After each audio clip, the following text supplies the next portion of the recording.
The 9,359th meeting of the Security Council is called to order. The provisional agenda for this meeting is the situation in Somalia. The agenda is adopted. In accordance with Rule 37 of the Council's Provisional Rules of Procedure, I invite the representative of Somalia to participate in this meeting. It is so decided. The Security Council will now begin its consideration of item 2 of the agenda. Members of the Council have before them document S/2023/474, the text of a draft resolution submitted by the United Kingdom of Great Britain and Northern Ireland. The Council is ready to proceed to the vote on the draft resolution before it. I shall put the draft resolution to vote now. Will those in favour of the draft resolution contained in document S/2023/474 please raise their hand?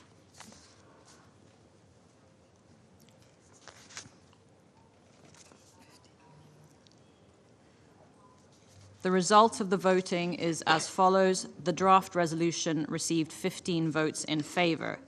The draft resolution has been adopted unanimously as Resolution 2687/2023.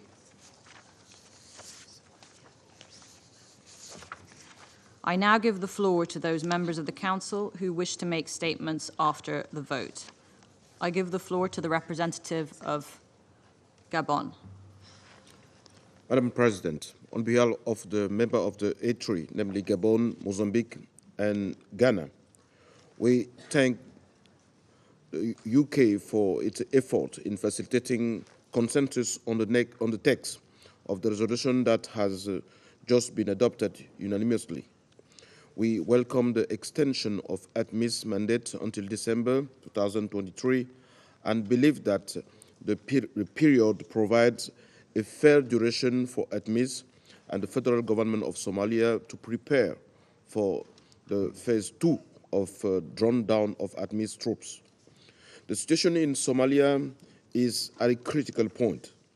The mandate renewal should therefore be effectively implemented to support the federal government of Somalia and ATMIS and UNSOS in delivering on their respective mandates as per the agreed timeline and roadmap, while taking into consideration the need to preserve the security gains.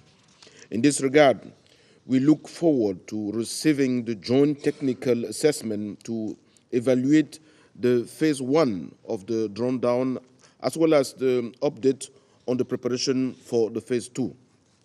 To ensure a well-coordinated and reality-based drawn down, the lesson learned from phase 1 should inform consequently. Madam President, the Council's unanimous support for Resolution 2687 reflects our common commitment toward a successful security transition in Somalia, particularly the fight against terrorism and building the capacities of the SSF to take over security responsibilities from ATMIS. In this regard, the A3 welcomes the increased support for enablers and force multiples, both of which are vital to ATMIS' ability to carry out its mission in support of the Somali security forces. We recognize the negative impact of the arms embargoes imposed on Somalia since 1992, and we reiterate the calls of the IGAD, the African Union, and the federal government of Somalia for the total lifting of the embargo in order to allow Somalia security forces to acquire the necessary lethal capabilities to effectively combat Al-Shabaab and provide long-term peace and stability in Somalia. We reiterate that the success of ATMIS is dependent on the availability of adequate funding. We therefore call for the necessary funding for ATMIS to enable it to achieve its mandate, including ensuring a smooth transfer of security responsibilities to Somali security forces. We encourage continuing support for Somalia to ensure the security of the country and the stability of the region. I thank you very much. I thank the representative of Gabon for their statement. I now give the floor to the representative of the Russian Federation.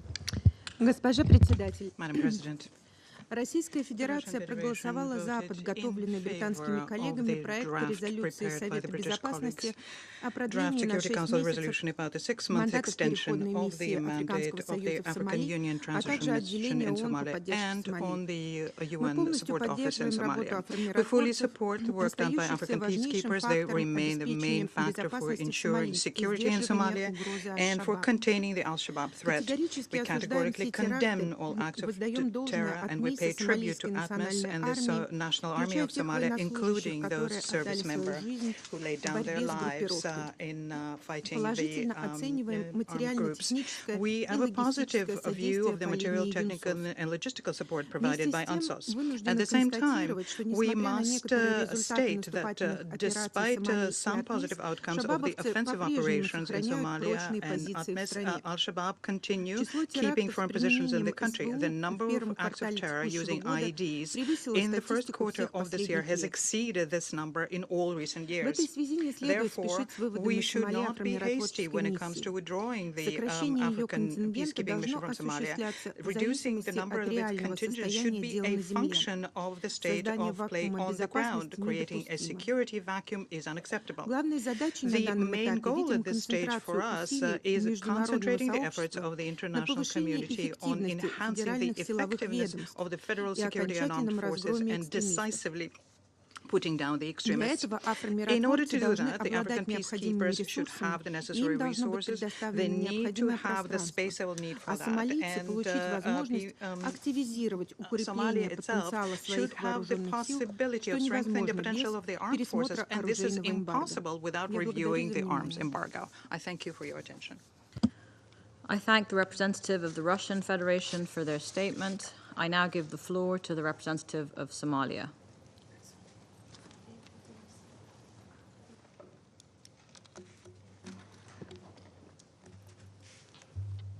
Madam President, Excellencies, ladies and gentlemen, the federal government of Somalia takes note of the just adopted Resolution 2687 of 2023 and welcomes the renewal of the African Transition Mission in Somalia's mandate for 6 months. In that regard, I would like to make the following points. The ongoing Somali-led offensive military operations has resulted in heavy losses and vast territorial gain from Al-Shabaab. I take this opportunity to pay tribute to Somali men and women in uniform and honor the sacrifices they are making to keep Somalia stable and secure. As stated by President Hassan Sheikh Mohamud last week in the Security Council, the Somali government is committed to assuming full security responsibility from ATMIS within the agreed timelines and in line with relevant Security Council resolutions. The planning and implementation of the drawdown of ATMIS forces are being executed in close coordination with the Joint Technical Committee.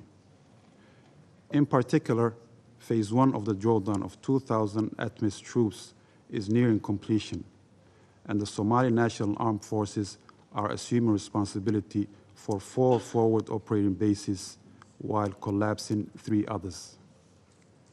In the next 6 months, we will undertake the necessary preparations in coordination with the African Union to implement Phase 2 drawdown of 3,000 ATMIS troops by September.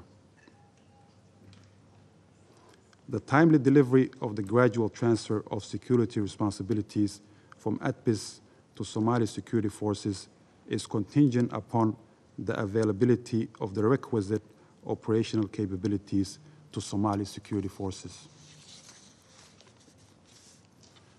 In that regard, the partial UN arms embargo on Somalia hinders the federal government of Somalia's ability to adequately resource its security forces in order to counter the evolving threat of Al-Shabaab. Furthermore, maintaining the arms embargo on Somalia is creating logistical and operational military challenges, which can allow Al-Shabaab to regroup and adapt. Therefore, I reiterate Somali government's call to the urgent full lifting of the arms embargo on Somalia. In conclusion, we are committed to assuming full security responsibility from ATMIS by 2024 and to pave the way for its successful exit from Somalia. We firmly believe that the long-standing imposition of sanctions on Somalia cannot be the end in itself. We urge Council members to carefully reevaluate the arms embargo's objectives and its unintended consequences on Somalia's long-term peace and stability. I cannot end my statement without thanking all the troop-contributing countries who have made the ultimate sacrifice in order to restore peace and security to my country. I thank you, Madam President. I thank the representative of Somalia for their statement. There are no more names inscribed on the list of speakers. The meeting is adjourned.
The 9,360th meeting of the Security Council is called to order. The provisional agenda for this meeting is the situation concerning the Democratic Republic of the Congo. The agenda is adopted. In accordance with Rule 37 of the Council's Provisional Rules of Procedure, I invite the representative of the Democratic Republic of the Congo to participate in this meeting. It is so decided. The Security Council will now begin its consideration of Item 2 of the agenda. Members of the Council have before them document S/2023/469, the text of a draft resolution submitted by France. I wish to draw the attention of Council members to document S/2023/431, a letter dated 13 June 2023 from the group of experts extended pursuant to Security Council Resolution 2641 of 2022, addressed to the President of the Security Council. The Council is ready to proceed to the vote on the draft resolution before it. I shall put the draft resolution to the vote now. Will those in favor of the draft resolution contained in document S/2023/469 please raise their hand?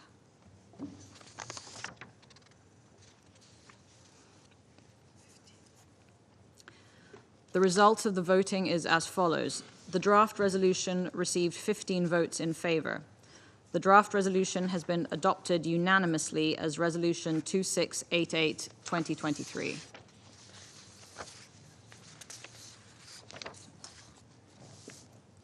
I now give the floor to those members of the Council who wish to make statements after the vote. I give the floor to the representative of Gabon.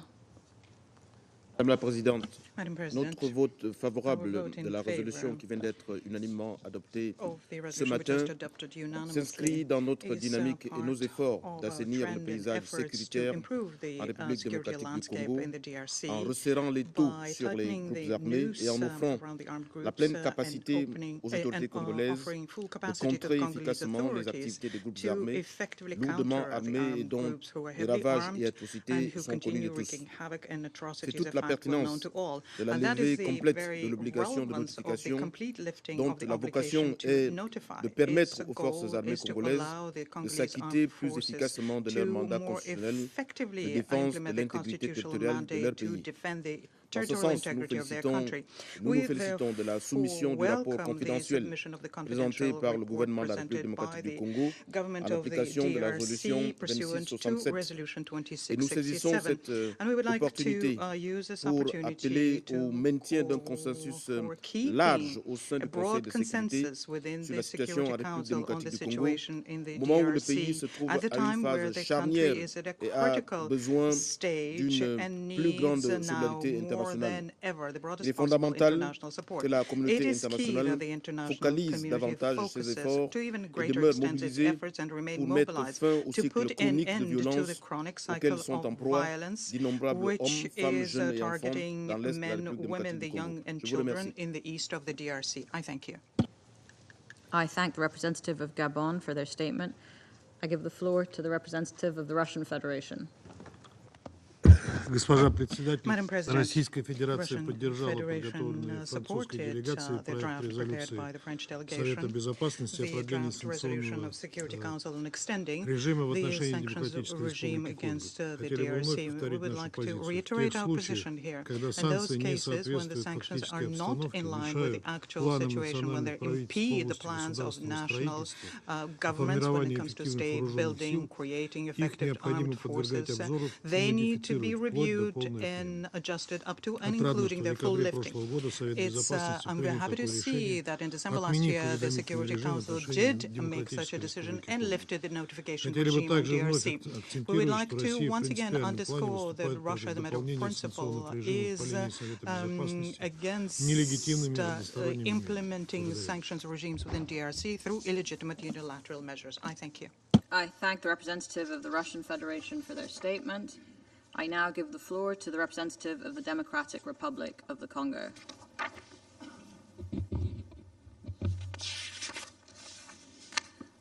Madame la Présidente, Madame President, membres du Conseil de members sécurité, of the Monsieur le Security Président du Council, Comité du Conseil de sécurité Chair créé of par the la Security résolution Council committee 1533 created pursuant to concernant la Resolution République démocratique du 1533 Congo. concerning the Democratic Republic of the Congo.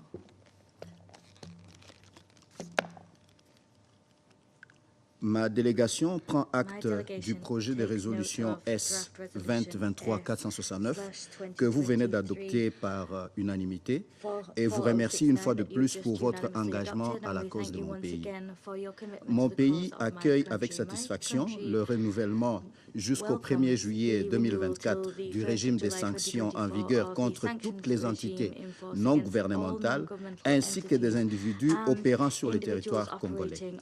Le vœu de ma délégation est de voir que sur le terrain, ces mesures renouvelées puissent avoir un réel impact, un effet plus dissuasif, à même de casser in fine la colonne vertébrale financière et militaire des entités, groupes armés et autres individus mafieux qui opèrent dans la partie est de mon pays. Concernant le groupe d'experts des Nations Unies sur la RDC, dont le mandat vient d'être prolongé jusqu'au 1er août 2024, que le Conseil soit rassuré de la coopération du gouvernement de la RDC dans l'exercice de leur mandat, de telle sorte que toutes les vérités, les dynamiques, les entités et les vrais acteurs obscurs de la tragédie qui se déroule à l'est de la RDC puissent être exposés. Mon gouvernement espère que l'objectivité sera de mise dans leur approche et qu'ils ne vont pas se tromper sur les vraies cibles. Les cibles prioritaires qui, une fois anéantis, pourrait faire avancer l'agenda de la pacification de l'Est de la RDC. La RDC est en réalité une grande victime et il y a les véritables bourreaux et leurs réseaux qu'il faut démanteler. Le groupe ne doit pas se morfondre dans la recherche d'une balance pour épargner les vrais bourreaux de la tragédie de la RDC. Madame la Présidente, le gouvernement a déposé dans le délai le rapport confidentiel confidentiel sur la gestion des stocks d'armes et des munitions. Son Excellence, Monsieur le vice-ministre des Affaires étrangères de la RDC, sur ordre du gouvernement, avait fait le déplacement de New York pour démontrer l'engagement du gouvernement dans ce domaine. Par ailleurs, je voudrais aussi également rassurer les conseils que la justice congolaise, en étroit partenariat avec le mécanisme de suivi des Nations Unies, dirigé par le procureur Robert Petit, continue de son travail et enquête en lien avec le meurtre de 2 experts des Nations Unies. Permettez-moi, avant de clore mon propos, de réitérer une fois de plus mes remerciements, les remerciements de mon gouvernement, de mon président, au Conseil de sécurité et au président du comité des sanctions en particulier pour la levée historique de la clause de notification qui est pesée contre la RDC en décembre 2022. Je vous remercie. I thank the representative of the Democratic Republic of the Congo for their statement. There are no more names inscribed on the list of speakers. The meeting is adjourned.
The 9,361st meeting of the Security Council is called to order.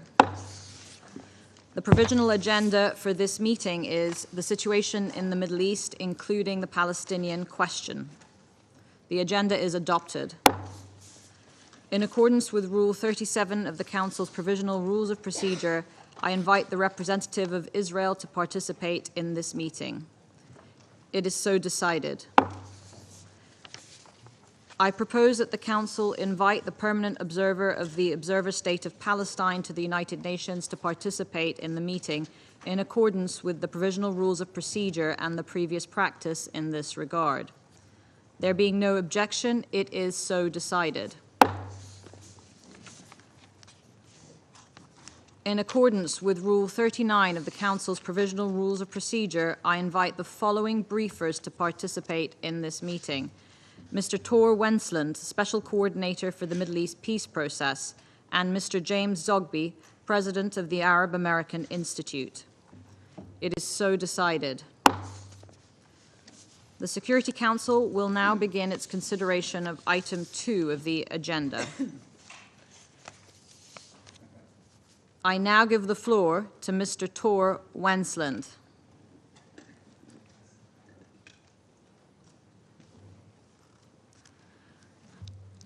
Tor, can you hear us?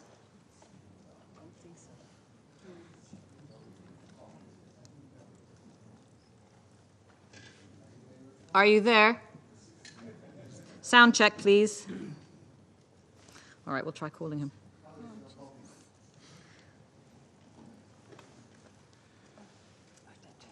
Okay.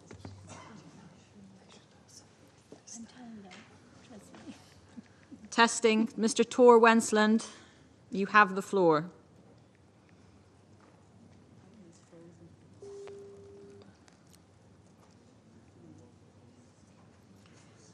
I just called on you in the council, Tor. You're not online. Could you come online and we can see you? Thank you. Okay. Thank you. Dear.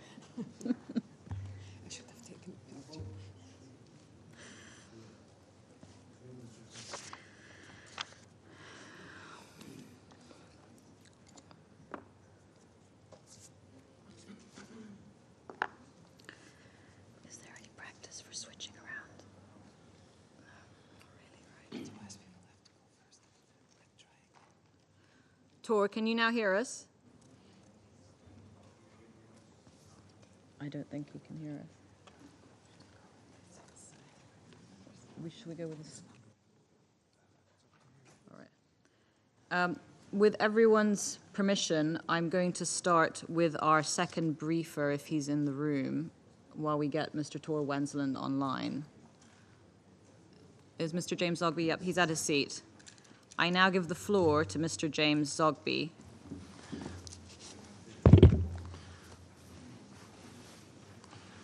Madam President, thank you so much for the invitation, the opportunity to address all of you today on the human rights conditions of the Palestinian people living under Israeli occupation.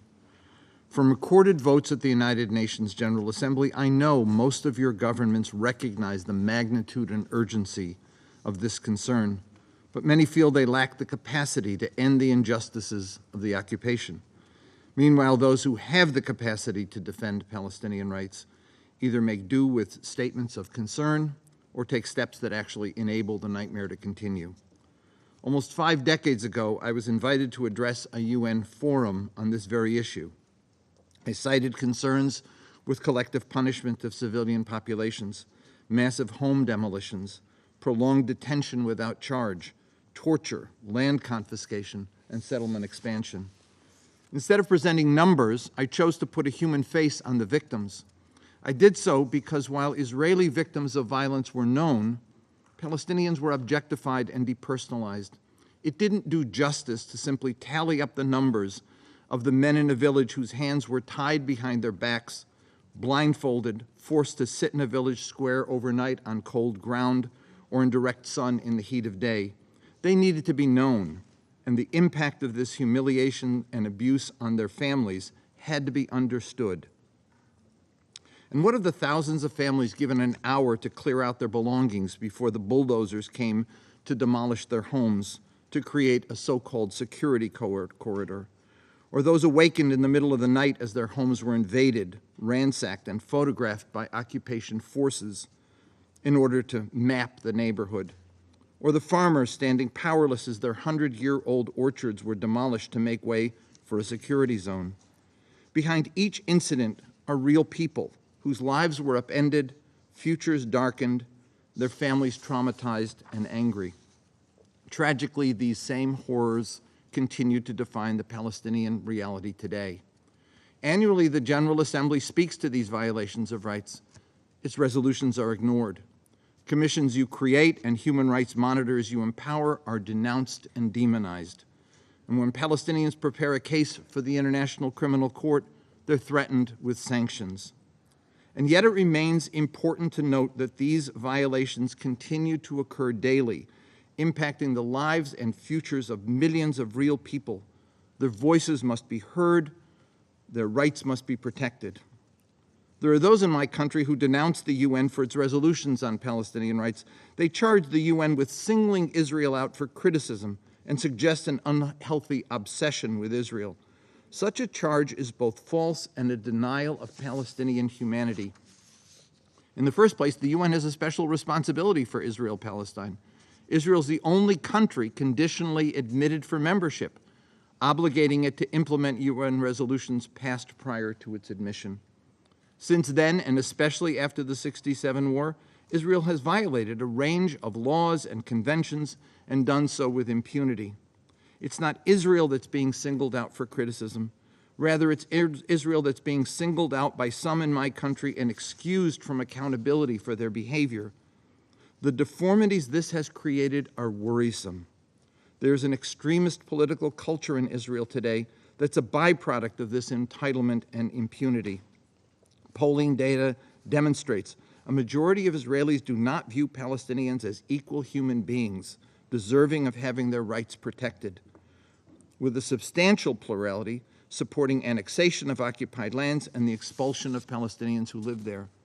At the same time, consider the impact this has had on the Palestinian people and their political culture. Think of the Palestinians forced to wait for hours at a checkpoint to get to a job, to return home, to return to visit a family friend in a nearby village, knowing that at the end of the wait, they can be humiliated by a 19-year-old heavily armed soldier, or the child who's witnessed his father being treated in this manner, and the fear of families of the little children or the adult detainees. Given this traumatic nightmare visited upon millions of Palestinians for the past 56 years, is it any wonder that a recent poll shows a majority of Palestinians rejecting moderate leadership, despairing of peaceful change, and now favoring armed struggle? This tragic deformity in Palestinian political culture is the result of the continued brutality of the occupation. It's also important to see the impact of the harshness the occupation is having in the Arab world. While polls we conducted 4 years ago found a large majority in most Arab countries favoring exploring peace with Israel, saying that it might temper Israel's behavior and stop the violence, more recent polling suggests the hope has decidedly diminished. If our goal is to reignite the prospects for peace, then our focus must be to stay the hand of the occupier, defend the victims of brutality. Right now, concrete action is required to help free the imprisoned children, the detainees, those living under the threat of demolition, land seizure, and settlement expansion. Palestinian rights must be defended because Palestinians are not children of a lesser God. Their lives and futures are as important as those of any other people on earth. There are actions that can be taken that make a difference. You can collectively challenge Security Council vetoes, or as individual member states, your governments can take concrete gestures to support the Palestinian right to seek judgment from the ICC. Or you can implement specific measures holding Israel accountable for its human rights violations. Israel needs to know there are red lines which, if crossed, have consequences. And Palestinians need to know they are not alone, and violence is not the answer. Actions, not statements, will contribute to restoring Palestinian hope, ending Israel's sense of impunity, and empowering those Palestinians and Israelis who seek a peaceful future. Only after we've changed the political dynamic and helped transform the political deformities infecting both societies can a political horizon emerge and meaningful negotiations take place. Thank you. I thank Mr. Zogby for his briefing and for his flexibility today. I now give the floor to Mr. Tor Wensland. Thank you, Madam President. Members of the Council, I am devoting my regular briefing on the situation in the Middle East to the 26th report on the implementation of Security Council Resolution 2334. The Secretary General's written report that you have already received covers the period between 14 March and 14 June. Let me start by saying that the 2 weeks we have had after 14 June has been terrible.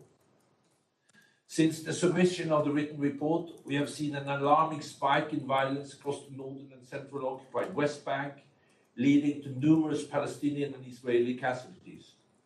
Military occupation, including airstrikes in the West Bank, clashes, attacks, and extremely high level of settlement-related violence have continued and intensified dramatically, alongside the use of more sophisticated weapons on the Palestinians, including IEDs and rocket launch towards Israel. Unless decisive steps are taken now to rein in the violence, there is a significant risk that the events could deteriorate further. The mounting violence is taking place against the backdrop of a deeply worrying settlement-related development that altered the already fragile dynamics on the ground, as well as a worrying deterioration in relationship between Israel and Palestinian Authority. In this regard, I welcome today's calls between President Isaac Herzog and Mahmoud Abbas, and between Defense Minister Yoav Gallant and PLO Secretary General Hussein al-Sheikh on the occasion of Eid, in which, according to Israeli statements released in the media, Israeli officials denounced recent settler attacks in the West Bank and recommended to holding perpetrators accountable. Madam President, on 19 June, an Israeli military operation in Jenin refugee camps in Area A of the occupied West Bank led to heavy armed exchanges. An Israeli security force vehicle was struck by Palestinian IEDs injuring 8 ISF personnel. Palestinian Islamic Jihad claimed responsibility for the attack. According to the IDF, military helicopters carried out airstrikes, the first in the West Bank since the Second Intifada, to facilitate the extraction of military personnel and disabled vehicles. Over the course of the day, 7 Palestinians were killed by ISF, including 2 children, and 90 injured. On 20 June, 2 Palestinians shot and killed 4 Israeli civilians, including 2 children, and injured 4 others in a gas station near Ali settlement north of Ramallah. One of the perpetrators was shot and killed by an Israeli civilian at the scene, while the other was later killed by Israeli forces near Tubas. Hamas claimed the assailants as members and said the attack was a natural response, quote unquote, to the ISF operations in Jenin. From the night of 20 June to 25 June, Israeli settlers perpetrated 28 violent attacks against Palestinian villages across the northern and central occupied West Bank. In total, 1 Palestinian was killed and 54 others were injured, 37 by ISF and 16 by settlers, or 1 indeterminate, while 4 settlers or other Israeli civilians and 1 ISF personnel was injured by Palestinians. The attacks followed a similar pattern, with large number of settlers, many armed, in some cases escorted by ISF, setting fire to dozens of houses and vehicles, as well as fields owned by Palestinians, followed by confrontation, in many cases leading to casualties. In some instances, ISF fired live and rubber-coated metal bullets on the Palestinians.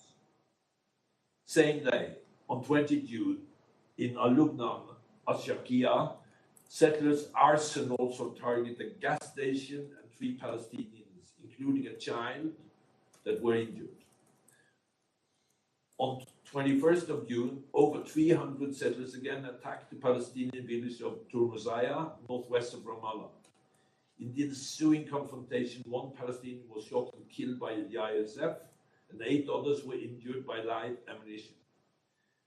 The settler rampage continued that evening in the reef south of Nablus, with hundreds of Israeli settlers again attacking Palestinians and property and other structures, including a school and a mosque. Over the following days, settlers attacked villages situated between Nablus and Ramallah, including Jalud, Jinjil, Del Divan, Ushafa, Al-Mughayir, and again Turmuzaya. To date, Israeli police have said 11 Israelis have been detained, including 2 off-duty IDF personnel, in relation to the various attacks. Amid these developments, on the night of 21 June, armed Palestinians fired towards Al-Jalameh checkpoint north of Jenin. An Israeli drone subsequently launched a missile at their vehicle, killing 3 Palestinians and 1 child. The IDF said that the 3 were responsible for a number of shooting attacks in the West Bank. 2 were later claimed as members by Palestinian Islamic Jihad, and the 3rd by Fatah's Al-Aqsa Matir Brigades. On 26 June, Palestinians from the so-called Al-Layas brigades attempted to launch 2 rockets from Jenin area towards Israel. Both fell short in the occupied Palestinian territory, with no damage or injuries reported. Madam President, reactions by officials to the various incidents have varied, with some rejecting the violence and condemning the vigilantism, others making deep, alarming, inflammatory statements. On 24 June, the IDF Chief of Staff, the head of Israeli Security Agency, and the Israeli Police Commissioner issued a joint statement condemning the settler attacks, which they called nationalist terrorism, and vowing to take steps to combat them. These steps include increasing the presence of forces, stepping up arrests, and widening the use of administrative detention against individuals participating in such attacks. The previous day, an Israeli minister and cabinet member visited the illegal settlement outpost and called on settlers to, quote, run to the hilltops and establish additional outposts illegal also under Israeli law. He also called for a widespread military campaign in the West Bank, urging ISF to, quote, blow up buildings and assassinate terrorists, not one or two, but dozens, hundreds, and if needed, thousands, unquote. The minister called to establish unauthorized outposts was later repudiated by the Prime Minister Netanyahu at a cabinet meeting, where he said that calls to grab land illegally and actions of grabbing land illegally are unacceptable, unquote. And the Israeli authorities would act to stop them while promoting settlement expansion in approved locations. Meanwhile, Palestinian factions, including Hamas and Palestinian Islamic Jihad, celebrated the 20th June attack against the Israeli civilians as an, quote, act of heroism and called for additional attacks. Madam President, several concerning developments took place during the reporting period relating to Israeli settlement expansion. On 18 June, the Israeli government approved significant amendments to Israeli settlement planning procedures that could expedite advancement of Israeli settlement plans. The amendments remove inter alia the requirement for the Minister of Defense to approve interim settlement planning stages and to delegate to the minister's authority in this regard to the additional Minister of the Defense, currently Bezalel Smotrich. In response to this decision, the Secretary General of the PLO's Executive Committee, Hussein Sheikh, announced in a tweet that the Palestinian authorities would not participate in a long-awaited meeting on the Joint Economic Committee scheduled for 19 June. The meeting had been anticipated as an important opportunity for the parties to discuss urgent steps to improve their economic relationship and deliver on existing commitments. Similarly, plans for a ministerial meeting in the Negev Forum later this summer, hosted by Morocco, were also postponed. On 26 June, the Israeli Civil Administration Higher Planning Committee reportedly advanced plans for over 5,500 housing units in Israeli settlements in Area C. Some 750 units near Ali were added to the agenda after the 20 June attack. There, and following an announcement by the Prime Minister's office that Israel's answer to terrorism is to strike at it forcefully and build up our country. Plans advanced reportedly include the retroactive regularization under Israeli law of 3 outposts adjacent to Ali. Madam President, regarding other significant developments, on 16 June, UNRWA announced that it had resumed its services delivery to Palestinian refugees in the West Bank after nearly 4 months of disruptions due to a work dispute with the West Bank staff union and a strike. UNRWA operations in the West Bank, including 42 health clinics and 19 schools for more than 40,000 children, have since fully resumed. Madam President, I will now turn to the observation regarding the implementation of the provision of Security Council Resolution 2334 during the reporting period. I remain gravely concerned by the escalating spiral of violence we are witnessing in the occupied West Bank. I condemn all acts of violence against civilians, including all acts of terror, which exacerbate mistrust and undermine a peaceful resolution to the conflict. The violence must stop, and all perpetrators should be held accountable. I'm particularly alarmed by the extreme level of settler violence, including a large number of settlers, many arms, systematically attacking Palestinian villages, terrorizing communities, sometimes in the proximity of Israeli security forces. Israel, as the occupying power, has an obligation to protect Palestinians and their property in the occupied Palestinian territory and to ensure prompt, independent, impartial and transparent investigation into all acts of violence. I reiterate that the security forces must exercise maximum restraint, apply proportional use of force, and use lethal force only when it is strictly unavoidable in order to protect life, and conduct thorough, independent, impartial, and prompt investigation into all instances of possible excessive use of force. Children, in particular, must never be targeted of violence, used, or put to harm's way. I strongly condemn insightful, provocative statements from officials on both sides that further inflame the volatile situation on the ground. Madam President, I remain deeply troubled by the relentless expansion of Israeli settlements in the occupied West Bank, including East Jerusalem, that fuels violence and is impeding access to by Palestinians to their land and resources, reshaping geography on the occupied West Bank and threatening the viability of a future Palestinian state. I note with alarm the recent Israeli government decision, which may expedite expansion in Area C. Israeli settlements constitute a flagrant violation of the UN resolution and international law. I call on the government of Israel to cease the advancement of all settlement activity immediately.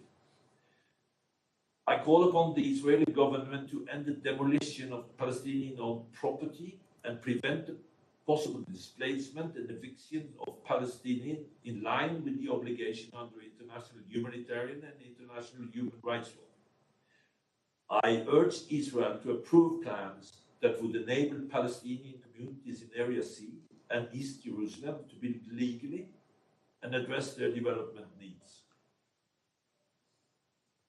In closing, I underscore that the speed and intensity of the security deterioration we have witnessed on the ground are extremely dangerous. The unfolding events seriously challenge broader stability and undermine the Palestinian Authority. While the ceasefire following the Gaza escalation in May has helped, there is a constant risk that events in the West Bank could spill over to Gaza. Likewise, the Palestinian Authority's fiscal and institutional challenges, exacerbated by funding shortages, including for the UN agencies, that impact the delivery of crucial basic services, remain concerning and may further aggravate the deterioration on the ground. Let there be no doubt, neither the PA nor the UN will be able to provide humanitarian assistance without donors urgently stepping up financial support. In recent days and weeks, the UN has remained in close contact with all parties to help restore a relative calm and change the current disastrous trajectory. We must urgently act collectively to stop the violence.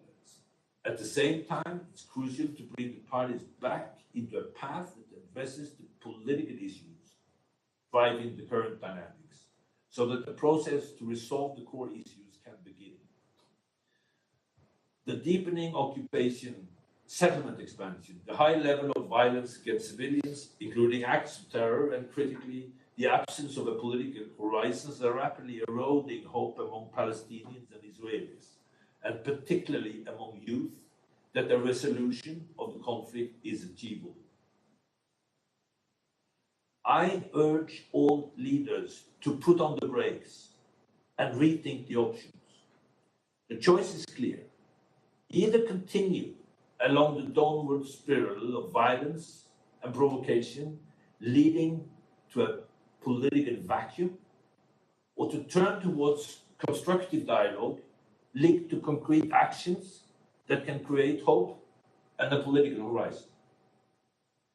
The UN remains committed to assisting these efforts and to supporting Palestinians and Israelis to resolve the conflict and end the occupation through the achievement of a two-state solution in line with relevant UN resolutions, international law, and bilateral agreements. Thank you.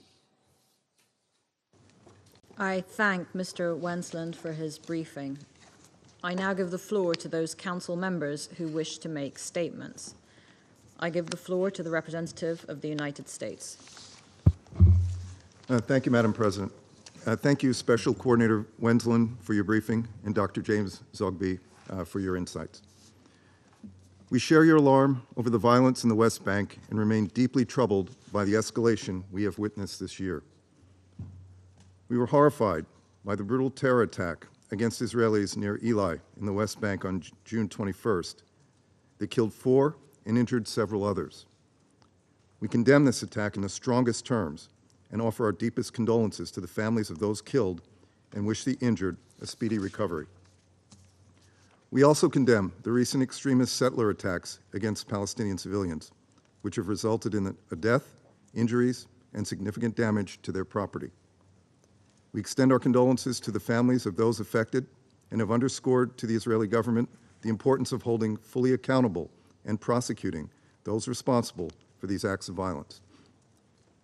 As the leadership of Israel's security services acknowledged, it is vital that community leaders publicly denounce these acts and contribute to efforts to prevent them. We are also concerned by the impact of this violence on U.S. citizens. U.S. citizens have been the victims of senseless acts of terror this year, and the recent victims of the violence in Turmasaya in the West Bank, a village with a majority U.S. citizen population, includes Americans. We are actively engaging with the government of Israel and the Palestinian Authority to secure the welfare of our citizens and provide equal measures of justice and security for all the Palestinian and Israeli civilians affected by this violence. We are also deeply troubled by Israel's recent announcements advancing more than 5,000 settlement units and reports of changes to Israel's system of settlement administration that expedite the planning and approval of settlements. Going forward, it is vital that both Israel and the Palestinian Authority take additional steps to de-escalate tensions. We call on all parties to refrain from unilateral actions, including settlement activity, evictions, and the demolition of Palestinian homes, terrorism and incitement to violence, all of which serve to only further inflame the situation. There have been moments over the last week where some people have questioned whether such a future is possible. Other people have warned that we are witnessing an escalation of violence not seen for more than 20 years. I understand the reasons for pessimism. The violence of the past week must serve as a call for action for all of us in this Council to redouble our efforts toward peace. The United States will continue to work with Israel and the Palestinian Authority to promote steps aimed at lowering tensions and restoring trust, which can create the conditions to bring the parties back to the table. Finally, while we welcome the end of the UNRWA West Bank staff union strike, which disrupted services for some of the most vulnerable, we remain concerned by the continuing financial crisis facing UNRWA, particularly as Palestinians face the prospect of rising food insecurity, among other humanitarian needs. Regional actors and the broader international community must urgently consider providing UNRWA with greater financial support. Thank you, Madam President. I thank the representative of the United States for their statement. I now give the floor to the representative of the Russian Federation. Госпожа председатель, благодарим спецкоординатора по Ближнему Востоку Туру Венесланда за брифинг по выполнению резолюции Совета Безопасности 2334 о соседстве на оккупированных палестинских территориях. Внимательно выслушали основателя арабо-американского института доктора с обеспокоенностью заслушали оценки Тура Венесланда о турбулентной атмосфере на западном берегу реки Иордан на фоне наращивания Израилем односторонних шагов по созданию необратимых фактов на земле. Steps to create irreversible facts on the ground, first and foremost, building Israeli settlements and continuing forcible evictions of Palestinians, destroying their houses, seizing their property, with a parallel decision taken by the Israeli government to legalize the outposts of the occupied territories. Since the beginning of this year, we have witnessed many regular outbursts of violence in the West Bank and the sector of Gaza and on the Israeli perimeter. Over the past 2 months, 100 people were victims of such violence, including a Russian national and members of his family. As a result of the raid by the IDF in Jenin on the 19th of June, 7 Palestinians died. As a result of that, there was violence and clashes between the settlers and Palestinians, and this resulted to the loss of life and injuries amongst peaceful citizens on both sides. Against this activity, against this background, there is also the intensified activity by Israel to broaden and legalize the settlements. In May, more than 600 housing units were erected in the West Bank. Officially, Israel now have access to the territory in the Homesh outpost. This month, the Israeli government decided to expedite the bureaucratic procedures which are needed to build more than 4.5 housing units in the West Bank, which is a violation of international law. There's also the continued demolition of Palestinian houses. In May, about 200 people, including 80 children, were evicted. More than 30 buildings destroyed, including also a school in Bethlehem. We're particularly concerned by the regular provocations and violations of the status quo of the holy sites in Jerusalem. In particular, once again, the Minister of National Security of Israel, Itamar Ben-Gvir, once again went to the Al-Aqsa compound, and the Prime Minister Netanyahu had an off-site meeting at the site of archaeological digs on Temple Mount. Madam President, the further deterioration of the situation in the absence of any prospects for reigniting the peace process can only lead to concern. The outbursts of violence of the occupied territories and at the same time undermining the international basis for the settlement as a result of Israeli activity recall us how dangerous it is to have a vacuum in the negotiating process. We need to acknowledge that the situation will continue explosive for as long as and until the sides reach agreements on all final status issues, basing themselves on the international legal basis for the Middle East settlement and the two-state solution. This is something that we have consistently supported. Madam President, recently we have seen some positive trends in the Middle East. Against this background, it is regrettable that what's left outside of these positive processes is the Middle East settlement, first and foremost its Palestinian aspect. Collective diplomacy in this area has basically stalled, as to a large extent this is a result of the unilateral decision made by the U.S. and European Union to freeze the activity of the Middle Eastern Quartet of international mediators. In this regard, what remains topical is what was voiced by the Minister of Foreign Affairs of Russia, Mr. Lavrov, when he chaired the Security Council meeting on the Middle East, and it was our initiative to have a consultative meeting between Russia, League of Arab States, and the group of regional states which are actively involved in the issue. Let me specify here right away that our proposal is not aimed at creating new entities or structures. Its goal is to reaffirm and giving new impetus to already existing international decisions in this area, including the relevant resolutions by Security Council and the General Assembly, the Arab Peace Initiative, the Madrid Principles, including land for peace and the two-state solution, Palestine and Israel coexisting in peace and security. Russia is committed to the creation of the Palestinian state within the 1967 borders in the capital in East Jerusalem. Our position is consistent and is not subject to any situational changes. We think that such a discussion would help synchronize approaches and efforts made by the lead actors in the Middle East settlement, including on the issue of overcoming the intra-Palestinian division. And it could also in future create the conditions needed to resume a direct Palestine-Israeli dialogue on final status issues. I thank you. I thank the representative of the Russian Federation for their statement. I give the floor to the representative of Ecuador. Presidenta, Madam President, agradezco I al coordinador thank especial, Special Coordinator Tor Wensland, Tor Wennesland por su reporte de esta for his mañana, report this morning. así como a la I Secretaría also por el thank the informe Secretariat for sobre la the report implementación on the de la implementation Resolución of Resolution 2334. 2334. El Ecuador reitera su Ecuador respaldo reiterates a la support labor del for the coordinador work of the especial, Special Coordinator. cuya importancia es That cada work vez is mayor increasingly en un important entorno cada in vez an más increasingly difícil. difficult environment. Agradecemos también al We señor also thank James Mr. Zogby James por Zogby su intervención for que hemos his escuchado con mucha atención.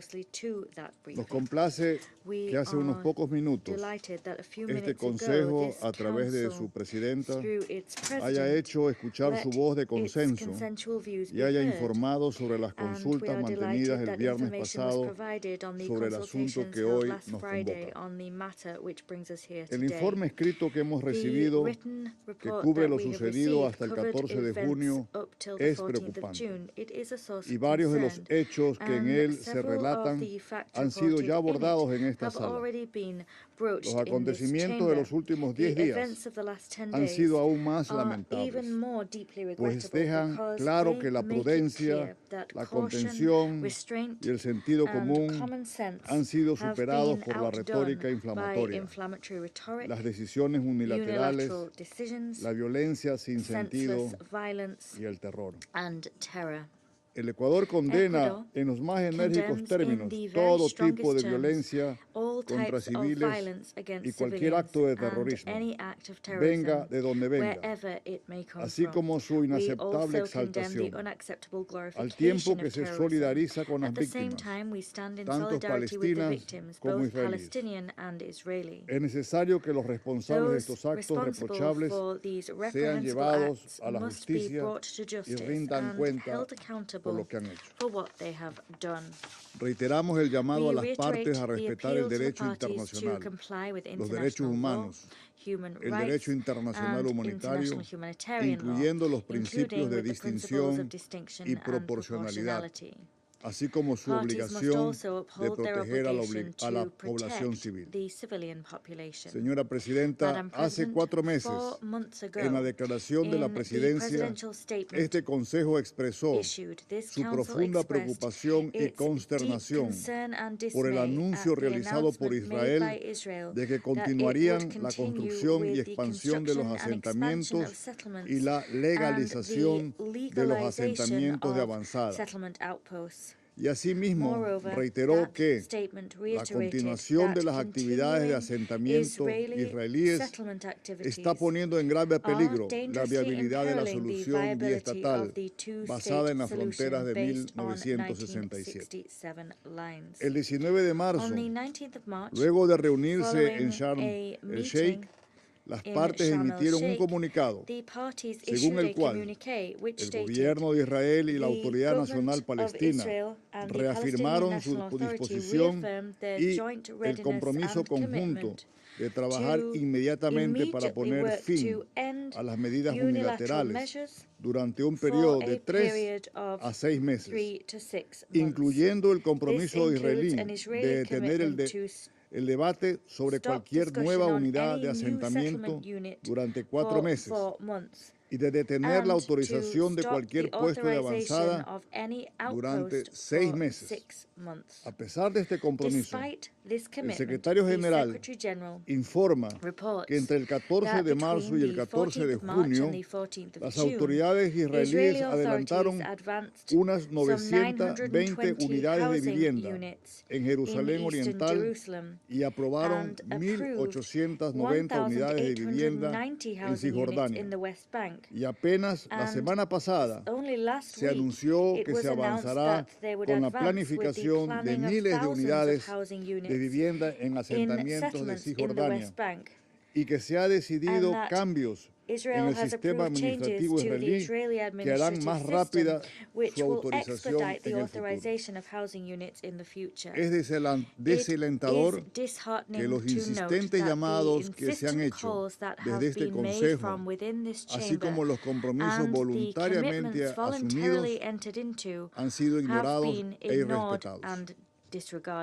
Ante esta situación, señora Presidenta, reiteramos, tal como se señala en la Resolución 2334, que el establecimiento de asentamientos por parte de Israel en el territorio palestino ocupado desde 1967, incluida Jerusalén Oriental, no tienen validez legal y constituye una flagrante violación del derecho internacional y un obstáculo importante para el logro de la solución biestatal y de una paz general justa y duradera. Finalmente, es con la esperanza de alcanzar esta paz justa y duradera que reiteramos nuestro llamado a las partes a demostrar con hechos su voluntad de trabajar hacia una solución del conflicto, a evitar más provocaciones, a recordar que la venganza no es justicia y ante todo, cortar este peligroso ciclo de violencia que impide a los pueblos de Israel y Palestina vivir seguros, en paz y con dignidad. Muchas gracias. I thank the representative of Ecuador for their statement. I give the floor to the representative of Ghana. Madam President, I begin by thanking Special Coordinator for the Middle East Peace Process, Mr. Tor Wenseland, for his briefing, as well as Dr. James Zogby, President of the Arab American Institute, for his perspective on the situation in the Middle East. We note the Special Coordinator's highlights on the detailed measures being undertaken to restore calm in the region. We welcome the roles that friendly governments have recently played in the region to diffuse tensions, stabilize the situation on the ground, and encourage dialogue and direct negotiations between senior political figures on both sides to find a political solution to the conflict.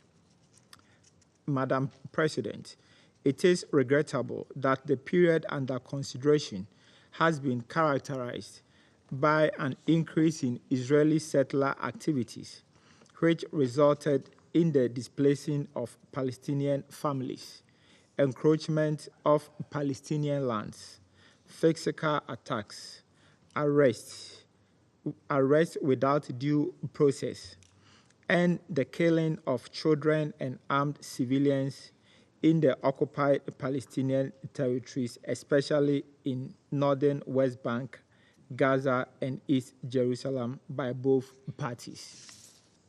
We condemn and express strong discontent over the continuing pattern of violent attacks and direct confrontations between Palestinians and Israelis. Madam President, we remain concerned by the volatile security and the dire humanitarian situation in the occupied Palestinian territories and beyond, which have been driven by actions of both Palestinians and Israelis during the period under consideration. These developments have included: 1, the decision by the Higher Planning Committee of the Civil Administration of Israel to expedite the issuance of construction permits to promote the planned construction of 4,560 new housing units in the West Bank, coming on the back of the repeal of certain clauses in the 2005 disengagement law that ordered the evacuation of Jewish settlements to allow Jewish residents to return to 4 West Bank settlements in the occupied West Bank by the Israeli parliament. 2, the use of live ammunition by Israeli defense forces in a security operation in a refugee camp in Jenin on 19th July 2023, which resulted in the death of many Palestinian civilian population, including children and over 90 people with different degrees of injuries. 3, the recent increase in the use of insightful statements and radical policy proposals by notable high-ranking right-wing Israeli and hardline Palestinian politicians that undermines and threatens the prospect of the widely accepted two-state solution. And last but not the least, the increased incidence of firing of rockets by Palestinian armed groups and militias from Palestinian-controlled areas of the occupied Palestinian territories into Israeli territory and Israeli settler communities bordering the West Bank in recent times. These constitute an obstacle to peace. Madam President, these unilateral actions runs counter to various United Nations Security Council resolutions, especially Resolution 242 of 1967, reaffirmed in Resolution 338 of 1973, which provides the framework for peace negotiations based on a land for peace formula, and which has become the foundation of all subsequent negotiations and peace treaties within the region. We call on both parties to show maximum restraint and refrain from further unilateral actions by establishing a joint civilian committee that will work to promote confidence-building measures. We wish to emphasize the need to hold to account all those that have been responsible for acts of violence, human rights violations, war crimes, and human rights abuses. We reaffirm our demand that all parties in the conflict comply fully with international humanitarian law, including the protection of civilian population, the UN Charter, and the many relevant UN resolutions, including Resolution 2334 of 2016. We appeal to both parties to respect and recommit to all previous agreements between them, especially the commitment to de-escalate the situation on the ground and prevent further violence as contained in the Aqaba and Sharm el-Sheikh declarations. We call on Israel to ensure maximum restraint, act responsibly and in a manner consistent with international law by promptly investigating all instances of alleged disproportionate use of force against Palestinians, while abiding by its legal obligations and responsibilities under the Fourth Geneva Convention relative to the protection of civilian persons in times of war. Madam President, in conclusion, I reaffirm Ghana's commitment to play a meaningful role in finding a comprehensive, just, and lasting peace in the Middle East, based on all the relevant Security Council resolutions and the widely accepted two-state solution based on the pre-1967 lines. I thank you for your attention. I thank the representative of Ghana for their statement. I give the floor to the representative of Gabon. Merci Madame la Présidente. Thank you, Madam Je President. remercie le coordinateur spécial, Dr. Wensland, pour son exposé. Je remercie également le Dr. James Zogby pour sa présentation que nous avons suivie avec attention. Madam President, depuis le raid militaire since israélien the du military 19 juin raid by à Israel Jenin, on the 19th la of June situation in s'est Jenin, particulièrement the situation dégradée has sur particularly le terrain. worsened on the ground. Les intenses The intense affrontements au clashes nord de la in the north Cisjordanie of the occupée West ont fait occupied de West nombreuses Bank victimes, resulted dont in des numerous jeunes. victims, including Le amongst the cycle young. de violence The cycle of qui se violence, manifeste par des which actes is de shown terreur, through the acts de of terror, brutalité et l'usage brutality, and the disproportionné de la force disproportionate use of contre les force against civils, civilians, notamment envers les femmes et les in enfants. particular against women Ce and cycle children. doit This cesser. cycle must cease. Madame la Présidente, Madam President, nous sommes préoccupés par la we décision are prise par le concerned gouvernement by the israélien decision le taken 18 by juin the dernier government of Israel on de the 18th modifier of les June procédures de to planification modify des the colonies planning procedures mises en for place settlement en activities, which was 1996, put in place in ainsi que 1996, l'avancement and also de by 4 the 000 unités moving de forward logement of par the les autorités 4,000 housing israéliennes units de by planification. the Israeli planning Nous authorities. réaffirmons que la We politique would de like to colonisation, reaffirm that the les settlement expulsions policy, et the démolitions des evictions, logements palestiniens demolitions of sont Palestinian non seulement housing, contraires au droit and international, run not only mais counter to international amplifient les law, but they frustrations also et constituent amplify their ainsi des obstacles frustrations and majeurs are à therefore la a major réalisation de la solution à obstacle deux to États que nous appelons implementing de the tous nos two-state vœux, solutions that we all ainsi wish que for, and they're also l'édification an d'une paix globale impediment juste in et the durable. pathway towards Dans le même comprehensive just and lasting peace. Similarly, the respect of the historic and legal status quo of the holy sites in Jerusalem is fundamental for the peaceful coexistence of the Israeli and Palestinian peoples. It is an essential consensus, and neither of the parties should bring this into question, so as not to undermine the chances for a dialogue within the peace process in the Middle East.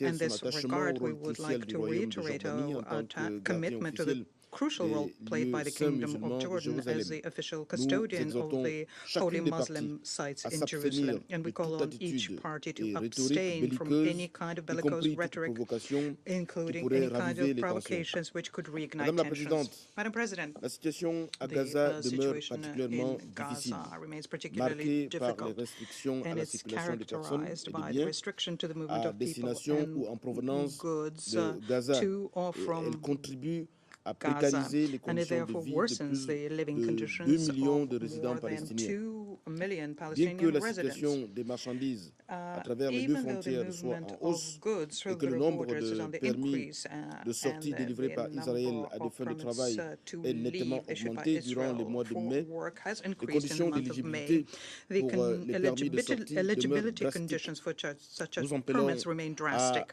We call for a complete lifting of the Gaza embargo by Israel in line with the Resolution 1860, and this so as to promote unimpeded access for humanitarian assistance. Reiterate our appeal for funding of UNRWA so as to guarantee it can continue playing a stabilizing role, and this at the time where it needs to restore its operational capacities more than ever.